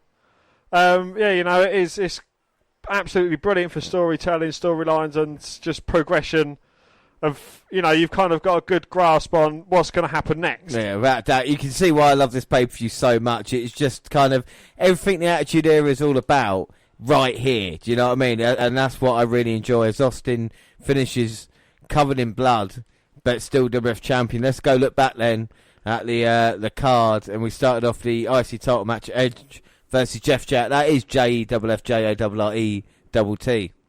It was a solid match. There was a good bit of involvement there from Gangrel, kind of trying to do his usual bloodbath routine on Edge, and he kind of come off unsuccessful in that, which very entertaining as well. And the storyline was great. Yeah, no, I thought it was a great way to start. What was your score? I gave it a 3 1/4. I gave it a 3.5 out of 5. Then we had the APA versus the Hardys and Michael Hayes. I don't know what Michael Hayes was really doing there. I think he was only there to eat the pin. Yeah, well, to be fair, he did, and Bradshaw really enjoyed himself beating the shit out of beating the shit out of everyone, basically. Yeah, exactly. He really, really enjoyed beating the shit out of everyone. I gave that a 3 1/4 out of 5. I gave that to a 3 1/4 out of 5. Yeah, fun madness. Then Midian versus D'Lo. It was very slow, and they're not the greatest wrestlers. It was quite an uneventful match, even though D'Lo kind of regained his European Championship. I think that was the only kind of part of the storyline there that was enjoyable. Midian is absolutely fucking awful. Yeah, I gave that 2.5 out of 5. I gave that a 2 3/4 out of 5. Yeah, it was slow, but D'Lo is good. Al Snow Bossman hardcore match. I thought this was fun. I like the storylines between the two. Al Snow going into madness, and the spots backstage is good. It's a good hardcore match. You can't argue with it. It says it does what it says on the tin, doesn't it? Yeah, it was a crazy and fun match, and it was just weapon shot after weapon shot. I think it kind of takes the sting. Bossman hit Snow over the head with a brick, and he never managed to keep him down for 3. I think it kind of takes a little bit away from things, but yeah, it was a fun and crazy match. I still gave it 3.5 out of 5. I gave it a 3 1/4 out of 5. And then Kane v Show. It wasn't the match that I kind of wanted. It was kind of setting into place stuff we'd see over the next month, which is good enough. The finish is more important than anything else, and I liked Hardcore Holly's involvement. I still thought it was a basic match though. Yeah, I thought it was a good match. It was more of a storyline angle than in itself, but it was still fun and enjoyable, and it was harmless as well. What did you give that? A 3 1/4. I gave that a 3 out of 5. Shamrock Blackman, it only lasted like 4 minutes inside the Iron Circle, but I love Crazy Ken, and I'm always going to be a fan of Shamrock because when people act crazy, you don't usually believe it. With Shamrock, there's a look in his eyes where he's not there, and that's what I like about him. Yeah. Well, I thought it was very brutal, but no blood. It was quite short, but it was straight to the point of, it told exactly what it wanted to tell. And I gave that a 3 1/4. I gave it a 3.5 out of 5. And then Gunn and China versus Road Dogg and X-Pac for DX. Again, with these guys, it was a very solid match. All 4 of these competitors, they've all bring their own thing to the game. I thought there was a very good story told as well throughout the match, for the control of DX.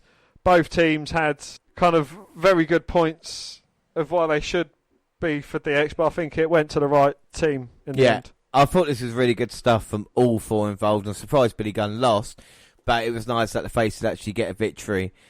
So for me, I gave that a 4 out of 5. I gave that a 3 3/4 out of 5. Rock Triple H in the fully loaded strap match. Interference involved, a couple of strange things, but you can't do between Rock and Triple H. They can't not have a good match, especially when their number 1 contendership's on the line. I was really impressed with what these two can do, and they're definitely the future at this point. Absolutely, yeah. It was, a good match, and the ending kind of made The Rock look strong and Triple H maybe a little bit too weak. But again, it was a good match. You can see that the WWF has high hopes for these two going forward. Well, that Triple H, any means necessary to get a victory. We'll see what happens when he has to face Stone Cold, who won the main event. What was your score, sorry, for Rock Triple H? I gave that a 3 3/4. I gave that a 4 1/4. And then Austin the Undertaker, we talk about WWF title. Austin wins in just a kind of Attitude Era main event. You know, like I said, there wasn't that many wrestling moves, but it didn't matter because you had everything involved. And I loved when everything broke down at the end with Rock and Triple H coming out and fighting as well with Shane. It just made sense for everything that we've seen this past year, you know? Absolutely, yeah. You know, it was a great brawl. And again, the storytelling throughout this was good. And even the ending, as you say, you know, it kind of opened up things for, right, well, we know that Triple H is going to be going after Austin. The Rock wanted retribution against Triple H. So, you know, all the run-ins kind of made sense. You know, it wasn't like just people coming out the back just for the fun of it to try and make himself a name. It was all leading up to either the next pay-per-view or the next night on Raw. So you kind of know what was going on. Right, I gave that a 4.5 out of 5. I gave that a 4 1/4. So what is your match for that then? Austin Taker? Austin Taker, yeah. And score, I mean, I'm biased, as you know, because I love this era and I love this pay-per-view. So for me, it's a solid 9 out of 10. But Dan may be a little bit less biased. I'm going to go for an 8 1/4 out of 10. The matches weren't anything off the card, but they were solid matches. You know, aside from the midi and D-Lo, I think that was kind of the only lull in it. Aside from that, you know, it was good. It was fun.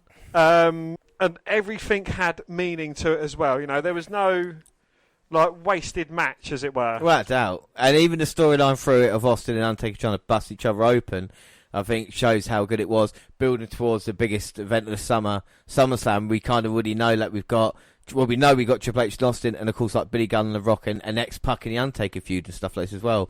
I think it's interesting. But there you have it. But what would the fallout be on Raw? We'll move on July 26th. And it's episode 322.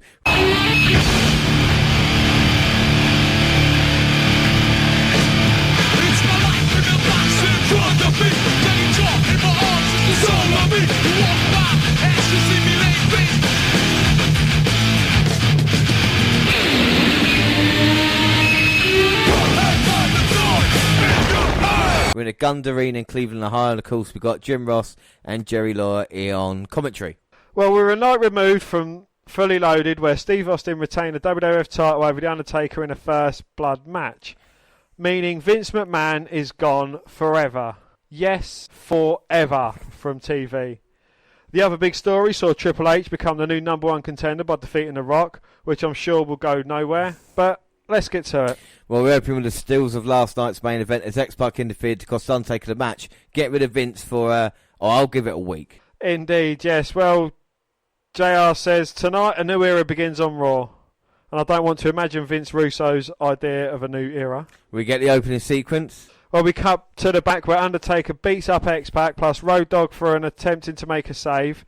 Undertaker drags X-Pac into the arena and chokes him in the ring until Kane, looking rather slim, comes out for the save. This brings out Big Show and the numbers are too much for Kane, so the fans chant for Austin. The beatdown goes on for a good while as the We Want Austin chants continue. Undertaker and Show shake hands and leave because we have a new evil alliance. Yeah, but imagine this evil alliance now. Big Show and the Big Show, what he can accomplish with listening to the Undertaker. I mean, I know it's no Hardcore Holly, but still, it's very impressive that this unholy alliance has been born. So, yeah, kind of what does that leave? Does that not go anywhere then? The Big Show, Hardcore Holly kind of alliance over helping him beat Kane? Yeah, exactly. They kind of just drop it now, and that's kind of basically it. You know, it's more about the Undertaker with the Big Show, with going up against X-Pac and Kane. So, what the fuck is going on here? This is shit. I hate the new network. You're a cunt. I don't want to start fucking over. I just want to go to the time that I've asked. Is it too much to fuck? Well, a long black limousine arrives, and it's Vince less than 8 minutes into the show. Well, Chef Boyardee ad with The Rock set to get in Sheffy with it. I remember this, and it's every bit as 99 as you can get, in a good way. Well, during the break, Kane did a Darth Vader avenging a Sith scream before carrying X-Pac off. It must be a masked guy thing. No! Basically what it sounds like. X-Pac is taken away in an ambulance. And we go to our first match. It is for the tag team titles, and it is Edge and Christian versus the Acolytes. Well, Edge and Christian are challenging after the Acolytes won the title last night. Hardcore Holly's guest ring announced after the Acolytes attacked him last week. Holly weighing in a total combined weight of, let's say, about $1.25, and that's with Christian's legs wrapped in with ace bandages to make them look bigger. Christian and Fruit start things off, but since we can't go that long without an angle, we're told that Ken Shamrock has been hit by a car. Well, a Christian spinning heel kicks Farouk's and hands it off to Edge, who gets headlocked by Bradshaw. A flying shoulder works a bit better on Bradshaw, and the Canadian tagging continues. Though Christian gets kicked in the face, it's off to Farouk without the tag, but the Dominator is countered with a DDT. Edge comes in as everything breaks down, with Christian taking a fall-away slam. Cue Gangrel to pull Christian to safety, leaving Edge to take a double powerbomb to retain the titles. Well, Holly declares himself the winner and goes after both Acolytes, earning himself a double spinebuster. Slam everyone on site before using the voice box to threaten The Undertaker and Big Show. They hurt Sean, so tonight he's going to hurt them. Who's Sean? Sean Waltman, X-Pac. Ah. He's breaking kayfabe. He's hurt his real friend. They hurt Sean, so I'm going to hurt them. Now I'm going to hurt you. Well, Shamrock has a bowed arm but walks away from the EMTs.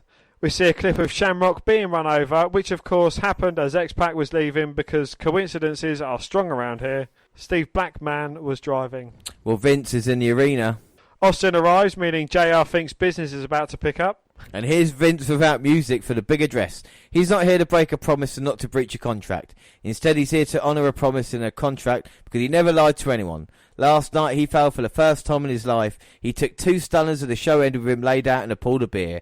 That's not how fans want to remember him. So tonight, he's here for a more formal farewell. I actually can't get... Well, the fans aren't exactly appreciative of Vince says he wants to be remembered as a handsome entrepreneur who had a lasting impact on our lives. This brings out Austin, which was just a matter of time. Vince says they seem to be far apart, but in reality they are very much alike. No matter what happens, Vince will always consider himself to be the better man. Vince even offers his hand, but Austin says that's not happening after the last 2 years, so you can guess where the hand can go instead. Well, a man like Vince can never beat an SOB like Austin, who wants JR to come into the ring. Austin wants JR to sing a song. Laura says, sing a song. Of course, it's the goodbye song with the oh hell yeah thrown in for some flavour. Vince leaves, but does flip Austin off on the way out. Beer consumed and back on commentary on the best moments of his life. Laura says to him, you're drunk. And I'm surprised they let Vince stay away this long. Below stipulation lasting wasn't Russo's strong suit. Well, post-break, Howard Finkel cries to Vince as he leaves. And Vince says, get the hell away from me, damn it!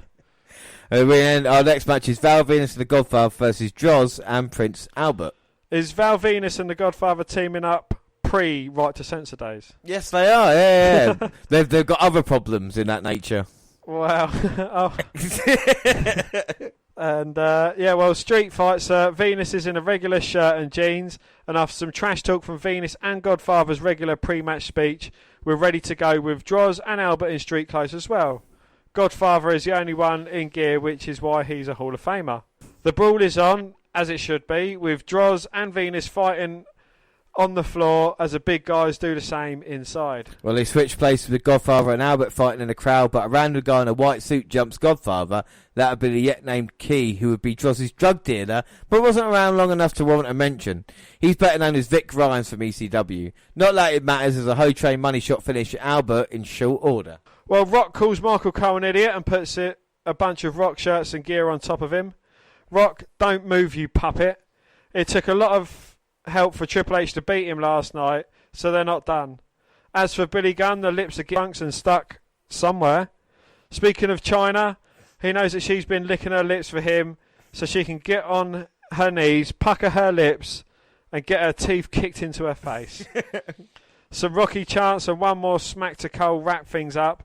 The charisma and energy from The Rock are downright scary at times. Well, Ben Stiller in the front row is introduced to the crowd as the man who loves Deborah's puppies. Well, here are Triple H and China for a chat.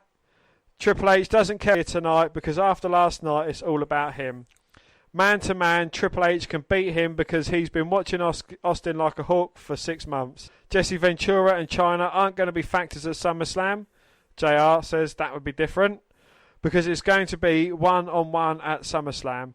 Austin will learn that Triple H is the game, he is that damn good. So with that, the game nickname for Triple H is born, and China says The Rock doesn't have the guts to come out here and say something to her face. Cue The Rock with Billy Gunn jumping in from behind. Well, that was frighteningly obvious. A low blow drops Rock, and Gunn says now Rock knows his role. The villains leave, so Rock calls out Gunn and China for a handicap match tonight. I know this is a peak of Gunn's singles run, but look at his shirt and try to take him seriously. Well, we'll recap the opening segment with X-Pac being injured, setting up Kane's challenge. And then it's Kane versus The Big Show and The Undertaker. Well, they really like handicap matches tonight. Paul Bearer is out with Undertaker and Show. It's a brawl in the aisle to start until Kane and Show officially start it. And then Seguri staggers Show and Kane wants Undertaker. Kane drops Undertaker and heads outside for a nasty chair shot to Show's head. Undertaker grabs the chair as well, though, and knocks Kane silly for the DQ. Well, post-match, Kane pops up and gets chaired down as well. The beatdown is on until Road Dogg comes in, only to hit a choke slam. The Monsters stand extra tall. Well, Jeff Jarrett, that's JEFFJARRE, double T, interrupts a Deborah photo shoot because they have to do an interview. Oh, shit, sorry. Countdown to the millennium, JR calculations, and it says it will end in 2 weeks. Why, yes. Yes, it does. I wonder who that could be. Who? Well, here are Jarrett and Deborah for a chat, with Jarrett calling Ring. He's rather excited to meet Deborah, but Jeff calls him off. Jeff knows that Stiller has a movie coming out, which is Mystery Men. So why is he in Cleveland? Stiller is here for some new world-class wrestling, such as seeing the new Intercontinental Champion, and of course, he explains Mystery Men. Well, the only reason he didn't cast Jarrett was there wasn't a character powerful enough for him to play. Jeff wants to know his favourite wrestler, which would be the Puppies. That means a figure four on Stiller until D'Lo Brown makes a sound, has to carry a cheering Stiller out. Well, Austin is still here. And post-break replays show that Stiller had his face on the Puppies during Brown's save. Well, Triple H goes into Austin's locker room. Well, here's the women's champion Ivory for a chat. Remember her? Everyone is wondering where Nicole Bass is, but Bass isn't good enough to stand in the same ring with her. She issues an open challenge to anyone in the crowd, so here's a woman who gets knocked down with belt shot to the head. Tori comes in for quickly broken up catfight. Triple H leaves Austin's locker room, and JR says, I don't think Austin was in there. Or was he? Top-level journalism. Al Snow's still insane and shouting that it has to stop. A Chihuahua comes in and barks, apparently saying that it can't get any worse. Snow says, what am I, Dr. Doolittle? Well, it is Triple H versus the mentally unstable Ken Shamrock. Well, apparently Austin wasn't in the locker room, but Triple H trashed the place. There's no Shamrock, so Triple H calls him out for not wrestling after being hit by a car. You know, you hit with a car, just get in the ring. Well, Shamrock does come out, jeans with his arm and ribs taped. Takedown has Triple H in trouble, but he gets a single shot to the ribs. Shamrock goes for the knee to Little Vale as Triple H takes out the ribs again. There's a gut buster and more stomps to said ribs, followed by a rather logical abdominal stretch, made famous by Wilbur Schneider. More shoulders to the bad ribs have Shamrock bleeding from the mat, a trademark of his, of course, internal bleeding, one of his signature moves, and a body scissors makes referee stop the match. Well, post-match, Triple H stays on the bad ribs even more with no one making a save. And then The Undertaker says the days of scary music and scary entrances are over. He and Show are taking over. Well, Test, this is Test, destroys Pete Gas of the Mean Street Posse. And now it's our main event. It's China and Billy Gunn versus The Rock. And can Rock get some retribution for what happened last night at Fully Loaded? And here we go, Rock getting down and Billy Gunn going to right hand. Rock dodging it now, laying a smackdown. And a big clothesline to Gunn. Here comes China. She gets caught with the right hand. And Gunn sent over the top. Of course, Triple H on commentary. Problems with The Rock. And now huge right hands by The Rock. But Billy Gunn trying to fight back. China with a clothesline. Going for The Rock. He dodges, hits Billy Gunn. Now Rock with a right hand to China. Throws Billy back in. But it gives Gunn a chance just to recover. And Gunn fighting back. Stomping The Rock in the corner as Triple H joins JR on commentary. Well, he's saying, look at him. Look, he's serious. He's going to beat Stone Cold Steve Austin. He knows how much JR means to Stone Cold as Billy throws Rock in the corner. Hits him with a splash. As The Rock comes bounding out the corner, takes out Billy Gunn, who can no longer use the suck it.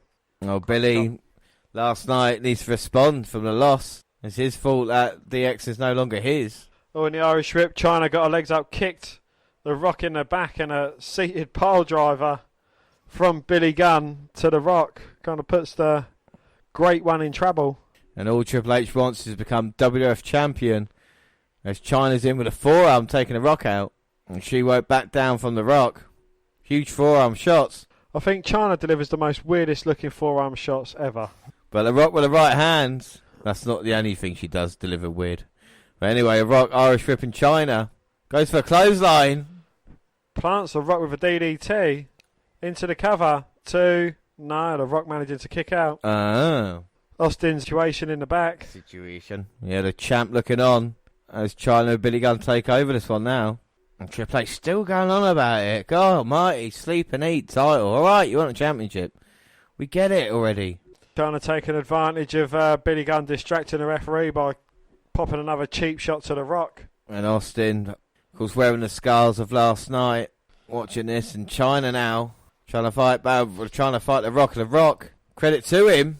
Which is The Rock bottom to the Chyna, but no, Billy Gunn in from behind to make the save. Well, Austin will know these two people will help Triple H try and win the title. They did it last night, and I'm sure he thinks they're going to do it at SummerSlam. The game. Look at the King, so happy that JR's getting title. It's like someone coming in and having a go at me. You'd love it. As Billy wearing down on The Rock. Damn. Fuck you, network. Do you know how to shut your fucking mouth? Do you? If that goes back to the beginning now, I'm going to be so fucking... Irish whip, Billy Gunn on The Rock. Rock ducking a clothesline attempt, hitting a DDT. He's got no one to tag, but he's going to try and pin Billy. No, Billy managing to kick out. I'm going to stick your bum in it. And now The Rock with the right hand, taking Billy Gunn down. Irish whip. Billy Gunn dodges a clothesline, but a beautiful Samoan drop. Doesn't go for the cover low.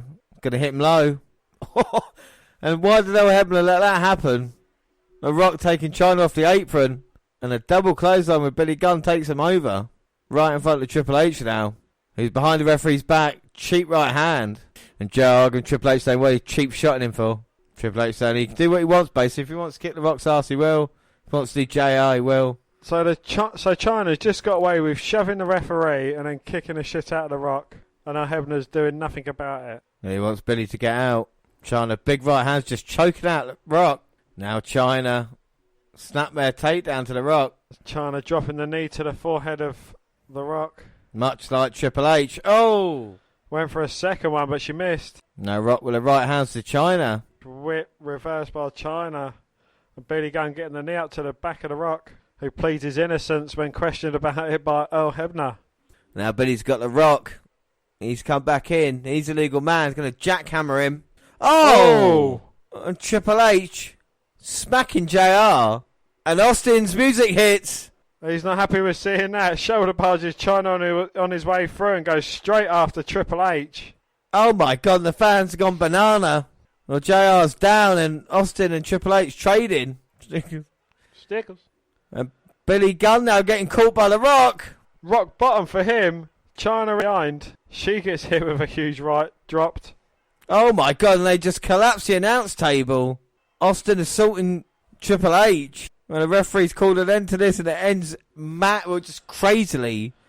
But we do get gifted with extra attitude as Austin and Triple H continue their brawl throughout the fans now.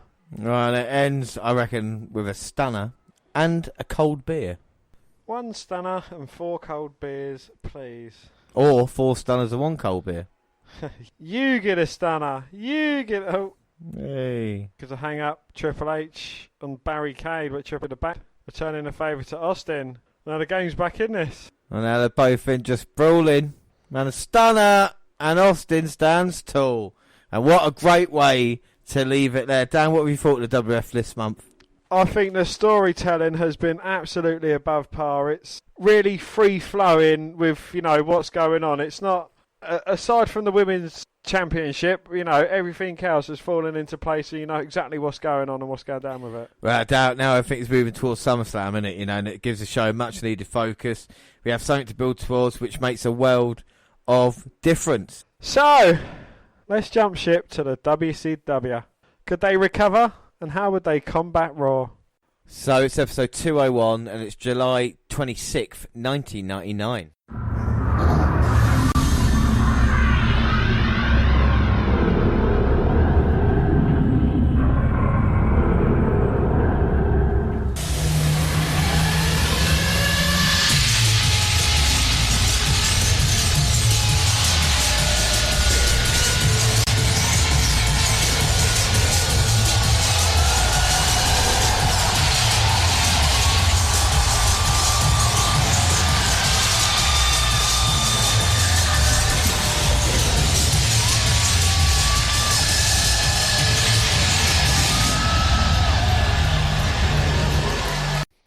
We're in the Mid-South Coliseum in Memphis, Tennessee. We've got an attendance of 7,201. And your commentators are again Scott Hudson and Bobby the Brain Heenan. We're less than 3 weeks away from Road Wild, and the top of the card is starting to come into focus. Nash took a very sharp heel turn last week, seemingly for no reason other than Hogan versus Nash needed to be face versus heel. On top of that, Thunder actually set up some stuff for tonight, such as Nash and a mystery partner versus Hogan and whoever he can find, plus Hennig versus Goldberg. Let's get to it. We open with a long recap of last week's major events. Including Sting winning control back, Savage. We get a recap of Hennig challenging Goldberg from Thunder. And we get a video on Goldberg in case you've forgotten who he is because he hasn't been around for a while. Gene brings out Hogan for an opening chat and brings up Nash's challenges for the tag match tonight. Hogan doesn't have a partner, but he does have the title. Cue Nash, Steiner and Sid to beat Hogan down until Sting makes a save. Well, we get back from a break with a recap of what we've just saw in case you'd forgotten what happened less than 3 minutes ago. And then we get versus Kendall Windham and Bobby Duncan Jr. Well, UV wants to start and springboards in only to dive into Bobby's boot. The Rednecks take over to start with their slow Texas pummeling. It psychoses him with some fast kicks to the face, followed by a springboard missile dropkick from Guerrera. Kendall comes back with a hot shot and a big lariat to take Psychosis down as the Rednecks regain control. Buncombe gets two off a shoulder breaker, setting up a Windham belly to back suplex for two. This, an attempted tag to UV gets nowhere, and a double bulldog is enough for the pin. And country singer Chad Brock will be performing live in 2 weeks. Not the Chad Brock. Lee Chad Brock. Well, Medusa and Miss Madness will be having a match at Road Wild, but they can still insult Gorgeous George. Ignore the phone ringing during this segment. And then it's Vampiro versus Rey Mysterio Jr. It is non-title because the Cruiserweight title means nothing anymore. The insane clown pussies are in Vampiro's corner because they think they're wrestlers. Well, the clowns offer a distraction low and the nail in the coffin knocks Rey silly. Vampiro goes up only to get crotched. We're not done with the clowns as Jay holds Vampiro's legs to prevent a Super Hurricane Runner, allowing Vampiro to powerbomb Rey off the ropes for the pin. Well, again, the match was fine, and it's nice to see someone new getting a bit of a push, even though it has to be thanks to them clowns. That being said, it was nice change of pace as the underdog good guy was fighting big odds and lost to cheating heels. That's Wrestling 101, and it's going to work every time. Well, Eddie runs out to save Rey from a beatdown. It's better late than never. Where's his mate? Conan. Yeah. Conan got injured last week by the Texas Rednecks. Oh, he did, didn't he? Oh, well. Well, it is Vincent versus Stevie Ray. Well, you knew the good stuff wasn't going to last forever. Vincent, with Horace in his corner, rips on Stevie for having a heart about his brother before jumping Ray on the way. Ray shrugs him off and nails a hard elbow to the face, setting up a Flair flop. A power slam puts Vincent down again, but he comes back with a low blow, which is totally legal in WCW. Horace tries to fit it through, but Ray rips Vincent into him to knock Sergeant Nepotism, David Flair, would be the captain, of course. Ray loads up the slapjack as Booker comes out to cut off Adams. The slapjack move is enough to end Vincent. Well, if this is what it takes to finally end the NWO, I guess I can survive it. Not a good match or anything, but at least they kept this under 4 minutes. Unfortunately, it means we have to see Booker T get dropped back into the tag team scene instead of moving up the card like he should. Granted, that's probably a good thing at this point. And then Sting goes into Hogan's dressing room. Well, post-match, here's President Sting to say that he's made his first decision as boss. He's going to be Hogan's partner tonight. Hogan comes out and said he's not Hollywood anymore and promises not to stab Sting in the back, which means he's going to stab Sting in the back. Sting says that's fine. But if Hogan does screw him, Sting will get ya. Well, Jason freaking Harvey joins the broadcast booth to make up for the bad taste Arliss left on him last week. And it is Prince Ikea versus Lash LaRue. Ikea grabs a quick arm drag to take Lash down, but slaps him in the face. Not that it matters as Savage and George come out to beat both guys for the no contest in less than a minute in. Well, Savage babbles about running for president until Medusa and the former Miss Madness come out to insult George. Medusa is on Savage's side in this. But George is still the real problem. In a distraction, Dennis Rodman sneaks in and kidnaps George. I'm sorry, but George has been kidnapped too many times recently to just seem like it's an accident. But good news, Kiss is coming. And Savage is looking for George. And then Goldberg comes out and he says he's going to hurt Hennig. And that's about it. And it is the Cat versus Evan Courageous. Well, the sunset flip doesn't get Evan anywhere, so Ernie kicks him in the face. Evan comes back with a forearm and a nice springboard cross body. Cute Ono for distraction so Miller can get the shoes, but he finds bunny slippers instead of the ruby slippers. Bagwell pops up on stage with the red shoes, allowing Evan to get the roll up for the pin. Sneaky. Well, it is Mikey Whipwreck versus the real man's man, Steven Regal. The announcers explained that Finlay has injured his leg in a hardcore match last night and may never wrestle again. During Regal's entrance, a fan jumps barricade but is quickly taken down by security. As you would expect, Regal takes it to the mat and starts easy rides Whipwreck. Back up, Mikey tries to quicken the pace with some arm drags and head scissors, sending Regal over the warm cuddling arms of Dave Taylor. Well, that distraction lets Whipwreck grab a quick roll up for two. And a nice pinfall reversal sequence doesn't get anyone anywhere. Regal drops the leg but gets rolled up for the same. Now it's corner for the top rope Hurricane Runner, only to have Taylor blasting with the Union Jack, setting up the Regal stretch for the submission. And then after the match, Mike gets covered by the Union Jack. And here are David Flair and Tori for a chat. David does all his dad's catchphrases, including to be in the man, and as Tori says he looks good. Short version of this, David will be champion as long as he wants. Well, Savage swears a lot and storms into Rodman's trailer with a sensor missing an F-bomb. And I hope there's no women around for when matches in his search for Dennis Rodman. Shane Douglas is here to help his friends and cut out the cancer called Ric Flair. I really don't like it when you hear wrestle angles called cancer. No, I mean, it really gets to Roman. But up next, it is Goldberg versus Kurt Hennig. It's Goldberg's return, Dan. The long-awaited return of Bill Goldberg. Has Goldberg got a new theme? With my baby tonight. I mean, Kurt Hennig calling out Goldberg makes sense because Goldberg is heavily associated to rap.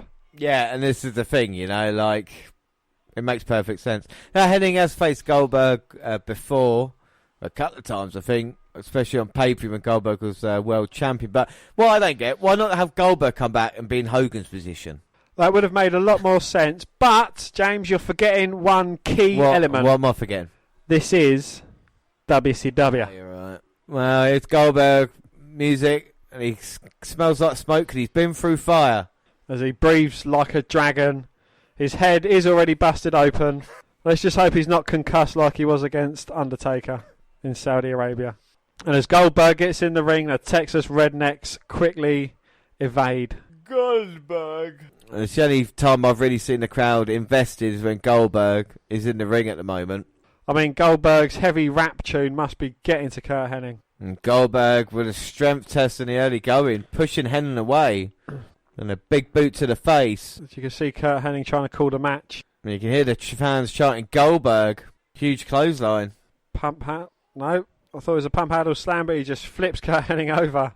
Now Hennig outside to consult with his consortium of rednecks. And you can see Goldberg with the blood and the sweat, and I think with Hennig you can see tears in his eyes. As he hangs Goldberg up over the top rope. As the Texas Rednecks grab hold of Goldberg's leg as a cowbell gets thrown to Kurt Hennig. Knocks Goldberg for 6. I mean, Goldberg may be out here, and Hennig could get a huge victory tonight. As he kicks Goldberg a couple of times in the ribs. Now Hennig with the kicks and the punches. But Goldberg look like having little or no effect now. As Goldberg, you can see him getting more and more pissed off as Kurt Hennig tries the Mahuma chop. Goldberg fights it off, kick to the midsection. Slams Hennig down. Well, Goldberg's definitely still in this match. As he's pummeling Hennig now. Side slam there. As one of the rednecks comes in. He gets picked up by Goldberg and dropped. No. Bobby Duncombe Jr. eats a kick to the face. And Barry Windham. A lovely butterfly suplex to him. And Goldberg is taking out 4 men. Huge spear. And Wendell's down. A second huge spear. There's Windham. And there's the... Now Hennig's in with a chair. And Goldberg dares him to hit him with it. And the referee calls for the bell. Oh no, Hennig taps out because Goldberg just shouted at him. And Goldberg looks like an absolute monster there. That's how Goldberg should always be booked. Exactly. And Goldberg's awesome, and we're so pleased to see him back. Thoughts on that, Dan? That is how Goldberg should be. I mean, look at all the fucking fans. This is what works for WCW. And if something works, don't deviate from it. Oh, well, Goldberg is back with a bang. Bang. Well, we get a video on Hogan versus Nash featuring a big backstory on the NWO. I'll give him it feel like a big deal, but making face Hogan versus heel Nash has really hurt my interest in the match. We then get Patty Stone Grinder versus Medusa. Well, Stone Grinder is former WWF Women's Champion Leilani Kai as a biker.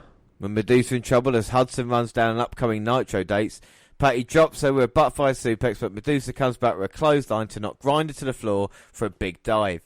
Back in, and the German suplex ends Patty to end 10 rematch.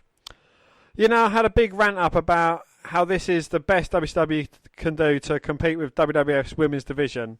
But then I realised that Fabulous Moolah was about 3 months away from winning the title again. Spoiler. True that. Shane Douglas versus Scott Putski is our next match. Well, Scott actually gets the first blows in with some clotheslines and a snap suplex for 2. A backdrop has Shane in even more trouble as he finally grabs a neck breaker to take over. Reference to Shane's WCW tenure back in 92. Shane pole drives Putski for 2. And we hit a chin lock. Way to show WCW that fire that you bring with you, Douglas. Putski fights up like a jobber should and walks into the Pittsburgh Plunge, which is a fisherman's buster, for the pin. So to recap, Shane Douglas is back from ECW to cut out the cancer known as Ric Flair for holding Shane down in ways he never had the time to explain, and he starts by having issues by beating Scott Putski. Shane Douglas fan, and this is yet another reason why I feel justified in that thinking. Well, we get a US title match, and it is Chris Benoit versus the US title holder, David Flair. Well, of course, Little Nate is refereeing and Benoit is challenging, of course. Benoit takes him down and starts to rip David's chest with chops to send the champ to the floor. David tries to leave, but Robson tells him to keep going. Back in and more chops have David screaming, followed by a backbreaker and a lion tamer. The champ taps, but Robson just lets Swan Dive, sets up the crossface, only to have DDP come in with a belt shot to give David the pin and the win. Well, Malenko, Saturn and Douglas and the rest of the triad run in for a big brawl. The TV title's on the line, and it's Chase Tatum versus Rick Steiner. Well, Tatum, a no-limit soldier, comes out to heavy metal. Steiner just mauls him in the corner with right hands and knees to the back. A shoulder drop Rick's for a few seconds, but sets up the Steiner Bulldog to retain. And now it's our main event on Nitro, and it's going to be Hollywood Hogan and Sting versus Kevin Nash and Sid. Wow. And Sid's delaying tactics have worked for about 5 minutes at the start of this match, just pointing at Hogan as Hogan keeps batting away the hand to Sid the crowd. So Nash and Sid together then after they've had their problems. Does it make any sense? Well, they both have power bombs as their finisher. Yeah. That is the only line of logic I can draw, and they're both terrible workers. Yeah, both quite tall. They both have blonde hair and slightly wavy, but I do think that Sid's is more of a perm. Yeah, well, Sid's definitely a perm. I mean, you know, only Sid's hair probably doesn't travel well. The other ones, of course, with Hogan with his bandana Hogan's on. hair is travelling down the back of his head as he takes the bandana off and shoves it in Sid's mouth whilst punching away. And he started aggressively here as Hogan. Until Sid carries him out the corner, slowly dropping him for a really, really terrible atomic drop, then helps Hogan up. Yeah, that lovely way it helped him out. Are you okay, Hogan? Did I hurt you?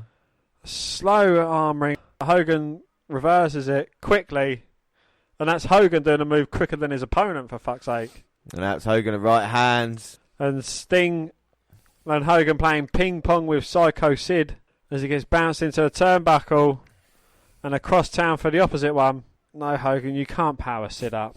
Well, Sid clubs the back of Hogan. You can't 10 minutes, you know. You got to be beaten down a lot before you slam him. And Sid slowly picking up Hogan for the world's slowest scoop slam. Well, time stops for Sid, but it's not a good thing.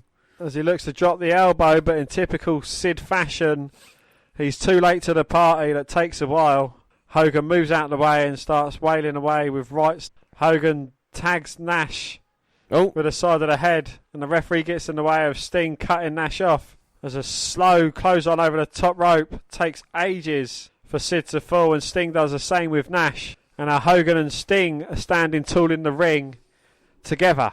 Yep, the WCW and the president at this moment in time bossing proceedings. Well, it's good to see that the power of the title and the power of the presidency hasn't gone to the head of these two guys. Yeah, well, not yet anyway. Turned Nash again, didn't it? Even though he was just pursuing it. Indeed, yes. Well, Nash and Sting, who teamed up at the last pay-per-view, now are going to face off. Nash teasing a test of strength, but goes in for the kick, hitting Sting with some elbows and punches to the back of the head. And Nash taking lessons from Sid on how to slow things down. As he sizes Sting up in the corner, but it's too slow for Sting as he gets caught napping. And Sting comes back with a flurry of offense. Irish whip reversed. Sting jumps over Nash but gets caught. Uh-oh, and now Snake Eyes. And just like that, Nash is back in control. As he tags in, who spends more time telling the crowd to shut up than actually striking his opponent. And 2 punches to Sting is all Sid can manage in a 5-minute span. Is that the worst right hand we've ever seen? I do believe it is. Just Sid in his offense, dropping his head. And Sting's got a little bit of speed, you know, look, he's still bringing it. James, a tortoise would seem fast against Sid. There's a rake to the eyes and a slow down from Sting as he tags in Kevin Nash, who punches Sting in the ribs. I think the crying shame, Macho's more interested in beating women up and finding them than he is actually trying to get his world title back. He's had no issue with Hogan since he actually lost it. No. So, and he was teamed with Sid, so you would think maybe. Sid and Savage Slim cahoots? I had no idea, you see. I don't know what's happened with Team Madness. And what happened to Big Van Vader? I know you lost the US title. And we've seen no Flair. Well, no Ric Flair, unfortunately. We're getting a crappy knockoff version of his son. Don't worry, everybody. Not missing anything. Sid has got one of his traditional rear chin locks in.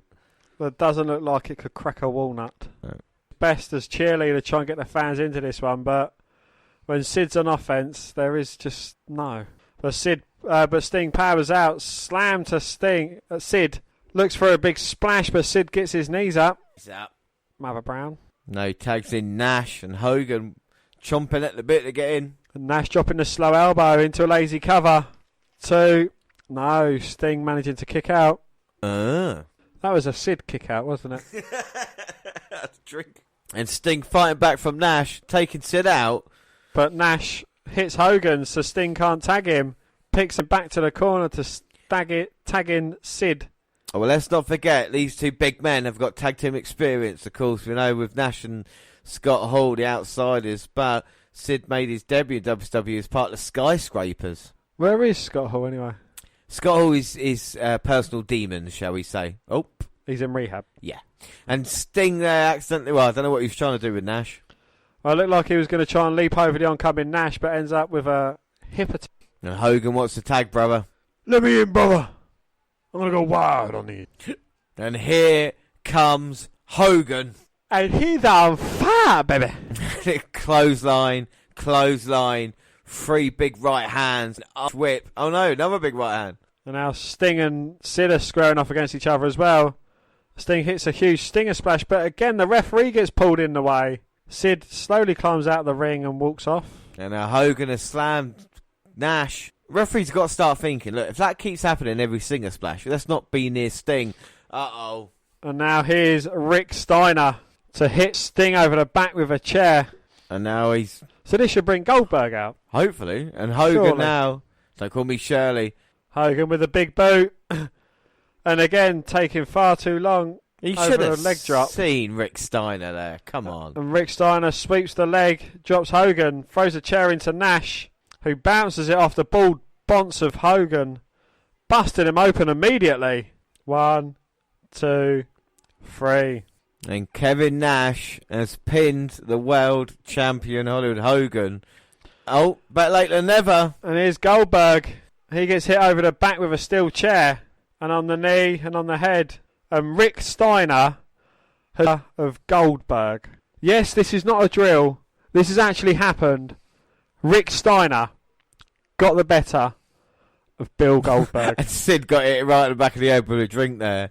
But this unholy alliance of these 3 men, the holy trinity as it was of Nash, Steiner and Sid, sending a message to the 3 faces of WCW. It's a story they keep telling, and I'll tell you so, I'm more interested than I usually am. What have you thought of Nitro this month? It could have been a million times better if they'd have tried harder, if that makes sense. If they'd have actually, made sense with some of their storylines and instead of flip-flopping people around, it could have actually been a great show. And the really, really annoying thing is you start getting a good match and then someone completely unassociated with the match runs in and fucks the match up. It's just one of these things, you've got the good things there, like you see the potential of stories, but you just know they're not going to deliver.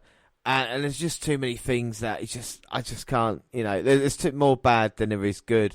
But there's still hope, isn't there? Do you know what I mean? There is still hope to change things for WCW.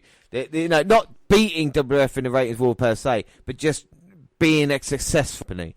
And we'll see if like I said, the storyline's there now. It's Goldberg, Nash and Sting versus Rick Steiner, Sid, and Nash. And we'll find out what happens next month when we have more WCW. Well, that is it for the podcast. So we've got more WWE versus WCW, but we are now only a couple of weeks away from SummerSlam. And of course, we'll be live for it Saturday and Sunday night. Saturday night for the TakeOver and Sunday night for SummerSlam. More details coming soon. But that is it. Don't forget you can follow us on Twitter at WWE Network Review or at Vince McDan, WWE. I'm at J_Rollins. Across all the Google platforms, send us an email at WNRpodcast@gmail.com or follow us on Instagram, the WNR Podcast. We're on Facebook. Yes, Facebook. You can come and find our page and give us a like with a WWE Network Review podcast. Or you can come and find me and add me as a friend. I am Vince McDan. Subscribe to our YouTube channel, WWE Network Review Podcast, where we've got all clips on there. Podcasts got at the same time on YouTube. They do other places like SoundCloud. On your phone. We're on Spreaker Radio. We've got a live show, Stitch Radio and iTunes. We can download, subscribe, rate and review there. What about the website, James? Well, the website... Why have you not got as much excitement? Well, you did promise us by SummerSlam, and we're only 2 short weeks away, and every time I approach you on this, you're sounding less and less and less confident. Well, let me just tell you, it will be coming sooner rather than later for most people, or how you expect. But how would they find us if they were looking? Well, all of our information there anyway. You've got the YouTube channel, you've got the Twitter channel, you've got the Instagram and our Facebook page on there, and that is the WNRpodcast.com. I will be making an announcement about that on our live show SummerSlam, but don't forget our next episode is more WWE versus WCW. Until then, I have been James Rodens, and as always I was joined by Dan White. Thanks for listening everybody, and bye. Bye.